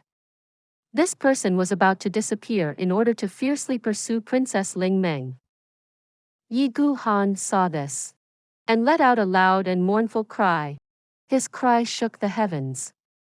His sword seemed like a rampaging dragon, and it seemed that a storm shower had occurred as over 300 swords bore down on his enemies at once. This forced the other 4 to retreat, and even injured their leader's shoulder. There was a bubbling sound. Then unexpectedly, 2 spurts of blood started to gush out of his back. Despite his injuries, Yi Gu Han roared again. One person was sent turning in the air 25 meters away. He dropped down to the ground and started to drip blood. Another person was spinning in the air and was yet to fall. Yi Gu Han's attack was like a downpour of swords. It covered the somewhat slim-figured assassin. The other 4 rushed to catch up, but it seemed that Yi Gu Han wasn't frightened of death. In fact, he seemed to have prepared his sword and was ready to die along with his enemy. He was prepared to fight tooth and nail to meet his fate. It seemed that his only desire was to go down the infernal hell. He stubbornly kept up with his extremely sharp attacks. He was like death personified, with his sword in his hand. He had placed himself in such a way that he blocked off the entire street. The 5 similar-ranking Sky Xian experts were simply unable to cross this obstacle. How could a Sky Xian expert's last-ditch effort ever be weak? It was clear from Yi Gu Han's body language that he was ready to risk his own life. If you want Ling Meng, you'll have to step over my dead body. Yi Gu Han put his entire life and spirit into acting on these words as he demonstrated the implementation. Every move of his sword covered the whole area. It was proud and desolate. Every blow from his sword could be entrenched in the mind, as lonely and crazy. Each blow was revealing something. The loneliness and desolation that had come to be. That distant place where he had buried his emotions. His lonely life, his lonely blows. His lonely swordplay. Yi Gu Han's lonely swordplay was oppressive, and it showed his extreme saturation. However, the man had only one thought in his mind: he would never allow them to harm Ling Meng. Apart from this act of selflessness, Yi Gu Han had already entered the crazy state of a berserker. My sword is everlasting. Heaven and earth are boundless. My sword's winds will rise high and fly. This sword will carve out a solitary path to the king of hell. This sword will wreak havoc in the world, and there is none who can stop it. Kill. Die. Princess Ling Meng was being forced to escape farther and farther by Dugu Xiao Yi and Sun Xiao Mei. The leader of the assailants shouted loudly. However, there was no way he could give instructions at this point of time. He couldn't help but bite his lip and say, "Hurry up and deal with this manservant first. At all cost." Yi Gu Han laughed loudly. His laughter was completely desolate, same as before. His long sword rushed forward and pierced. It entered the side of the masked man and then suddenly retreated at lightning-like speed when it reached halfway. This forced the opposite party to retreat in confusion, for it seemed as if it had been casted in the heaven. Yi Gu Han had fought almost all his life, and he had almost always been surrounded by numerous enemies in the battles. Therefore, he had a very rich fighting experience. He was obviously going to display his absolute peak strength when it was a life and death situation for his precious Ling Meng. How was Yi Gu Han able to hold up 5 similarly leveled Sky Xian experts in place without yet falling to a disadvantageous position even though he was staggering? If he was somehow able to put all his heart and mind into it, and was able to emerge victorious, it would be sufficient to bestow him the crown of the most arrogant warrior of his generation. His shoulder was bleeding profusely, but he unconsciously acted like everything was normal. Surprisingly, it hadn't affected his fighting prowess either. Bam! His long sword hit the left side of a black-clothed man who was now staggering to retreat. Yi Gu Han snorted. His body was shining a little. He took advantage of the situation and swung his long sword in a wide semicircle. A cold blue color emanated from it, and spread around the area. He didn't move an inch as he constantly fought the 3 enemies at once. The last of his sword's power was about to exhaust, yet he still continued to press his opponents. His body rose and then came down hard with a thump. He attacked another masked man as his 2 pillar-like legs touched the ground. He caught hold of him firmly, and then shook him violently. He snorted as he lifted that man. Yi Gu Han was like a kite without a string. He was beyond recall. Wisps of blood sprayed out of his nostrils. The black-clad person still had a lot of energy stored for use. However, Yi Gu Han had faced 4 people, but still had energy left to violently shake that man. His superiority was evident. However, Yi Gu Han still didn't retreat. He straightened his back and floated in the air. But he suddenly stopped as he avoided another masked man's attack with great difficulty. This person was Li Wu Bei's second disciple, Zhou Jianming. He was also quite violent of nature. He could see that Yi Gu Han wasn't about to die so easily, and had been clinging to life for such a long time. Zhou Jianming couldn't bear it anymore. He let out a loud shout and raised his great sword to hack down on him head-on. That sword had the assailant's entire Xian Qi concentrated in it. Therefore, it was necessary for Yi Gu Han to evade it. It was possible that Yi Gu Han would have been killed if he hadn't evaded that attack. His eyes were blood-red and cold as he retreated. Zhou Jianming saw this and cried in exultation as he rushed forward to take advantage of such a retreat. However, Yi Gu Han immediately returned to his original position after the retreat. Then, he continuously hacked at Zhou Jianming's great sword 3 times from above. Yi Gu Han was already fighting on fumes. He was very exhausted after he had hacked down on Zhou Jianming 3 times since the man had stored up his energy. However, Zhou Jianming felt that he had just been attacked 3 times by 1,000 sledgehammers. Very ruthlessly at that. He couldn't help his face turning white as he staggered to retreat, and then spat out blood. Zhou Jianming wasn't weak when compared to Yi Gu Han. However, he had mostly trained in secret under his master, and had gained fighting experience by fighting only his fellow apprentice. However, he was battling with Yi Gu Han now, a man who was fighting tooth and nail like a maniac. He obviously wasn't able to keep up.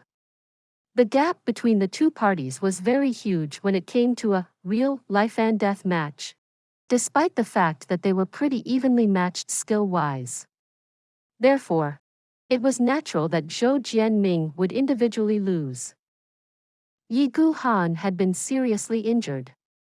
Therefore, he wasn't acting very recklessly. He was also consuming a lot of Xian Qi in order to put up the fight. Otherwise, his attacks would have been sufficient to take Zhou Jianming's life in such a life-and-death confrontation between the 2 experts. Yi Gu Han thought that it was a pity. He would have torn his opponent to shreds if his attack had gone well. Then, he could have outflanked the rest of them, or even might have had the opportunity to retreat and recuperate. However, Yi Gu Han couldn't take it easy even though his previous strike had given him an advantage. His opponent's Xian Qi had struck back. and it had made it hard for him to exercise control. However, he only had enough energy to pull off that one attack. He was now panting heavily. He was rendered incapable to perform the quick and nimble move he had just pulled off. The fierce battle had forced him to go all out. This had sapped off most of Yi Gu Han's strength. The fact that Yi Gu Han had alone been pressed from all sides by 5 similarly leveled Sky Xian experts, and had managed to hold them off up till that point was a miracle unto itself. His sword resembled a rainbow bent on taking the life of the Harbinger. The 5 assailants weren't as strong as Yi Gu Han. Unfortunately, it would not matter now. He had come to a state where he had burned through the oil of his lamp. He had almost no energy left. There was a loud bang. The other 4 assailants couldn't help but be frightened to see Zhou Jianming nearly lose his life. Their bloodshot eyes invariably turned towards the powerful sword. Their eyes had a mixture of anger and shame in them. They shivered as they let out their murderous aura. Their party had 5 Sky Xian experts, but was being held back by a single one. This was simply the greatest humiliation ever. Now was the time to decide the victory and the defeat. Yi Gu Han smiled bitterly. It seems my short life will end today. I do not know if little Ling Meng has escaped far enough. The dark blue light once again burned fiercely around his body. It was like a giant star that had responded in the night sky. Yi Gu Han had concentrated the remains of his depleted Xian Qi into his final strike. Zhou Jianming was ashamed and angry. He howled terribly as he leapt madly into the air, and was followed by his 4 companions. All of them were intending to attack Yi Gu Han in the sky. Yi Gu Han accurately calculated the enemy's weapons, and waited for a good opportunity. He didn't know when the blood-red color disappeared from his eyes. But he was now calm like a tranquil deep lake that had been left undisturbed. The only thing he couldn't comprehend was that he had been fighting for a considerable period of time, yet why had no one come to lend support? Where were Princess Ling Meng's imperial bodyguards? Why hadn't an expert from the imperial palace shown himself yet? However, now wasn't the time to think about it. Yi Gu Han turned towards the inner part of the city. He gave it a final and profound look. This look was full of emotion, a great ocean of emotion which was endless and lonely. It reeked of a strong sense of reluctance. Xiao. I fear that I will not be able to protect your Ling Meng from now on. I knew that I could never get you. I had become tired of life long ago.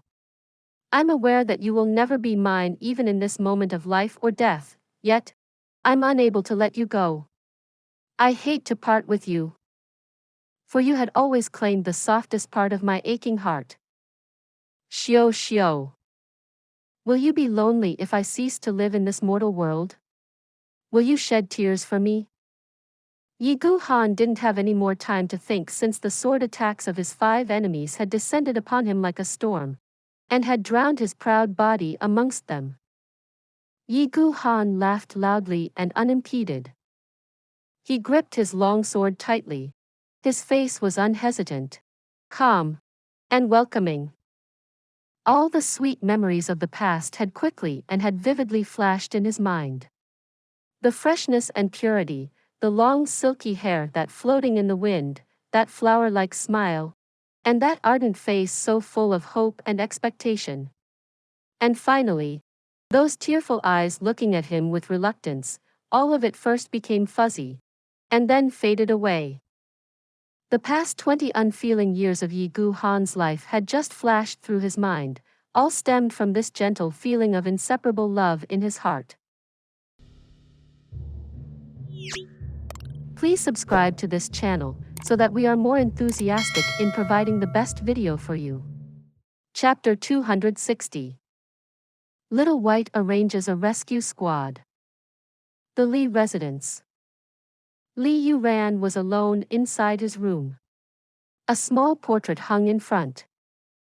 The person in the picture had bright eyes and white teeth. As it so happened, it was a portrait of a smiling Princess Ling Meng. Li Yuran was worthy of being called a genius amongst members of his generation in the Tian Empire. He had drawn that lifelike image of Princess Ling Meng on his own. He had based it on that profound image of hers which he had stored in his mind. However, Li Yuran's eyes were shrouded with pain. The operation must have begun, presumably. Ling Meng.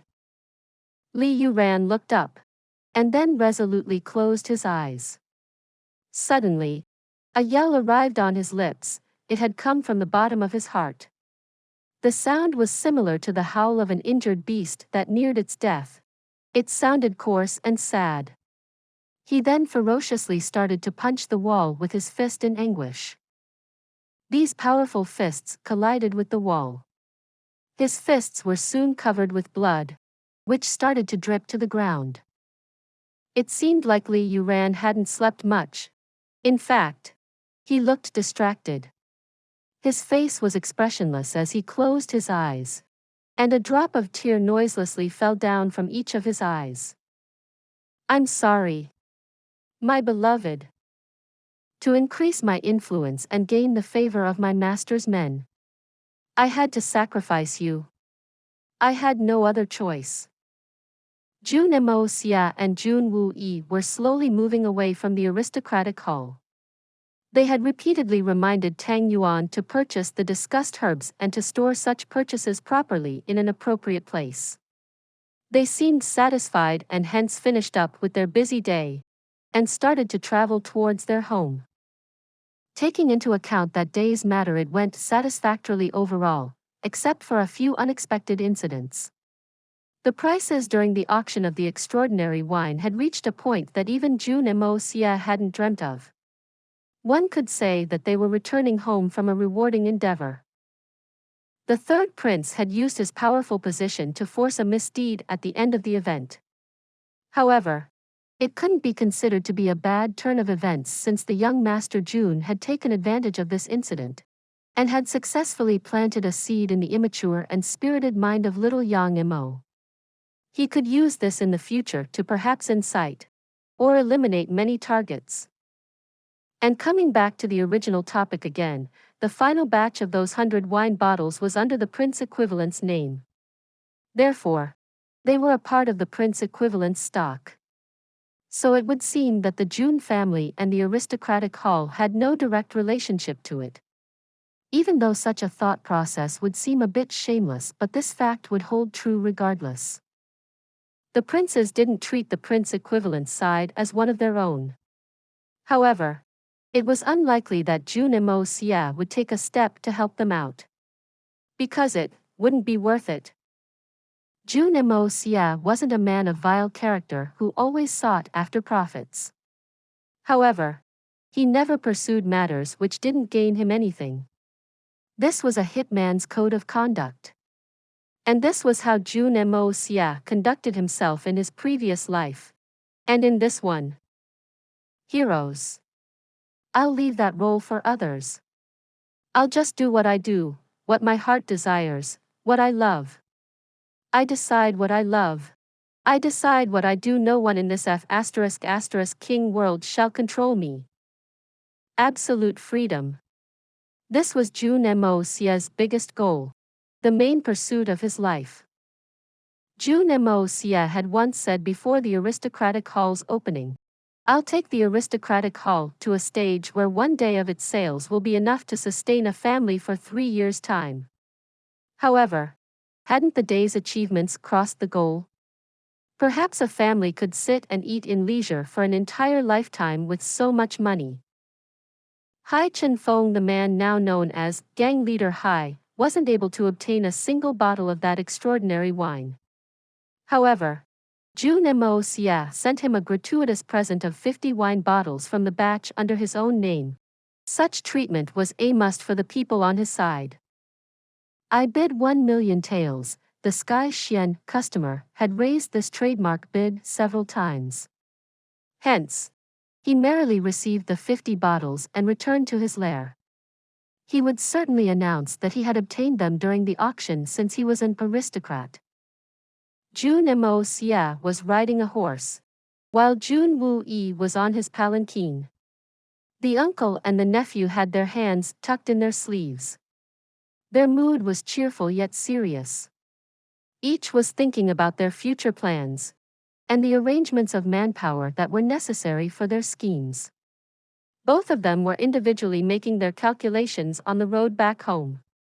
Surprisingly, neither spoke to the other about it. The uncle-nephew duo was aware that the upcoming operation would be a very tough one. However, they couldn't lose. It was a must that they win. They needed to win, but they needed to win beautifully. They needed their victory to be flawless. However, the enemy trumped them in terms of strength. How shall this next round be fought? The stories of the weak defeating the strong have been told since ancient times. However, they not only had to use the weak to defeat the strong, but they had to win their battle without incurring any damage. And this feat would be extremely difficult since this was reality, not a fantasy story. This small party from the Jun family hadn't traveled far, when suddenly, Jun Mo Xie saw a shadow in the distance. This shadow shot towards him like electricity. He hadn't even recognized it properly, but the tiny white shadow had already embraced his chest. It called out in urgency as it groaned and squeaked. Its claws tugged at Jun Mo Xie incessantly. Its dripping wet eyes were full of anxiety. What happened? Jun Mo Xie quickly noticed the strip of light green cloth tied to one of Little White's hind legs. He distinctly remembered Dugu Xiaoyi's appearance before she had left. She was wearing light green clothes. And now a strip of the same light green cloth was tied to Little White's leg. Moreover, it was stained in blood. Dugu Xiaoyi is in trouble. Jun Mo Xie suddenly became tense. He felt as if his heart had suddenly been seized by something. His usually steady aura was now in chaos. Dugu Xiaoyi's lovable, pretty, mischievous, yet flowery smile appeared in front of his eyes. When did I start to care so much about this girl? Jun Mo Xie didn't have any time to think about this. There was only one thing on his mind. I must save her. Third uncle. Dugu Xiaoyi is in trouble. I need to check up on her. Jun Mo Xie pressed his legs onto the sides of his strong horse, and it neighed loudly in response. Its front hooves rose up in the air as it stood up on its hind legs.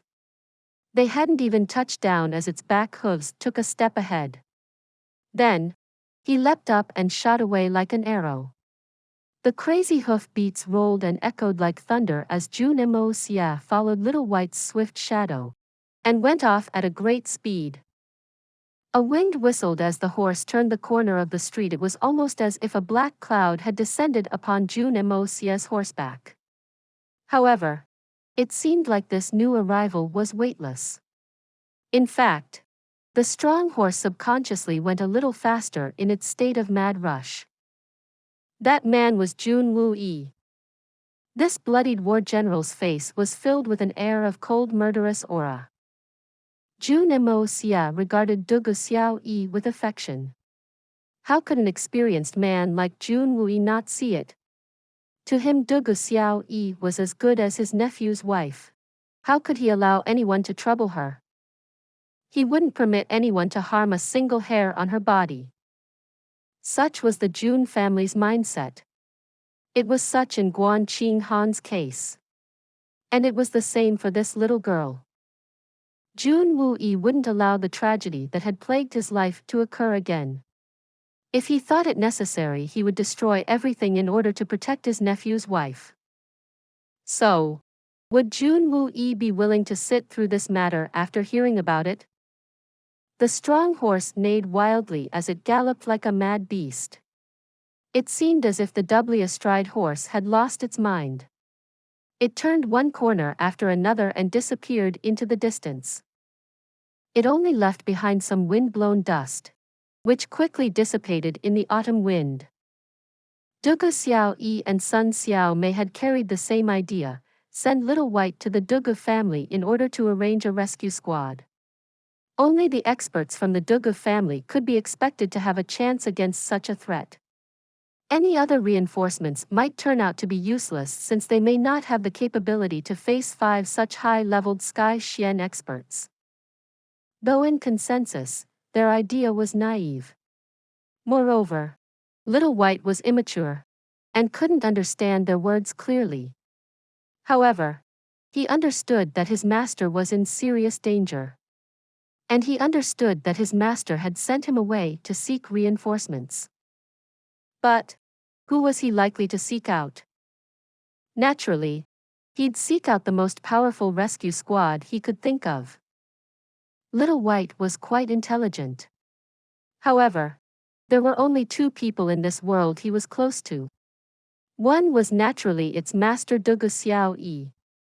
And the other was that good man, who was also the strongest person in Little White's mind, Jun Mo Xie.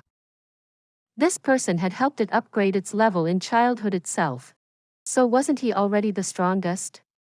So, who else would he seek out for to help when his master was in danger and needed reinforcements? Therefore, Little White set to the task of finding Jun Mo Xie. Anyway, he didn't wish to go to the Donghua family to look for help. How could those uncouth long beards be useful? How could they compare to that great man? Little White had looked down upon them. But then again, if he had gone to the Donghua family for help, any experts they might have sent may have been too late to arrive. Therefore, Little White had made the correct decision in its state of inadvertent ignorance. Little White couldn't speak. Therefore, his attempt would have gone in vain in case he had actually decided to go to the Donghua family's residence. They would have surely sent their soldiers if they had judged Donghua Xiao Yi to be in danger. However, it wasn't necessary that the lineup they'd arrange would be able to help against those 5 Sky Xian masters. Wouldn't those men have fallen short of the task then? The sword had fallen. The Xian Qi which had been condensed in his palm had also been ferociously shot. Yi Gu Han was continuously getting besieged by his enemies from all sides. He would have quickly retreated if it weren't for Ling Meng's safety. It wouldn't have been very difficult either. He would have been able to retreat if he were to use his remaining strength. He could have then used his skills to fly far away very quickly. He would most probably suffer injuries, but a shot and escape would have been possible. However, Princess Ling Meng hadn't escaped far enough. Therefore, these 5 powerful Sky Xian experts would undoubtedly capture her if he decided to retreat at this time. He didn't know why they wished to capture her. All he knew was that he would rather die than let them get their hands on his precious Ling Meng. He wasn't acting out of character. He was acting out of necessity. I know I will probably die. But I will still fight with everything I have. It is either life or death. What do I have to fear? Yi Gu Han stood straight like a mountain. A sword suddenly appeared beside his body. It curved towards him as he dodged it. But then it retreated as another sword approached him. Then, another sword appeared with a gleaming blue light, and took the shape of the shiny saber which was ready to pierce its enemy. Pfft! A sword pierced Yi Gu Han's lower left abdomen. Another 2 swords skimmed his entire body. They tore his clothes and his skin to shreds. It was followed by a fountain of blood gushing out. 2 meaty palms carrying attacks as powerful as thunderbolts bombarded Yi Gu Han's chest. Snap! Snap! A teeth-grinding sound echoed as the brittle ribs in Yi Gu Han's chest gave away. All 7 orifices in his body suddenly overflew with blood. However, Yi Gu Han suddenly seemed to have a somewhat elated expression on his face. He had a tender smile, or perhaps a nasty one, but it looked extremely bitter on his bloodied face. Because this story will be continued to chapter 261. For those of you who are not subscribed yet, please subscribe. The interesting and best stories will be updated. See you again in the next episode.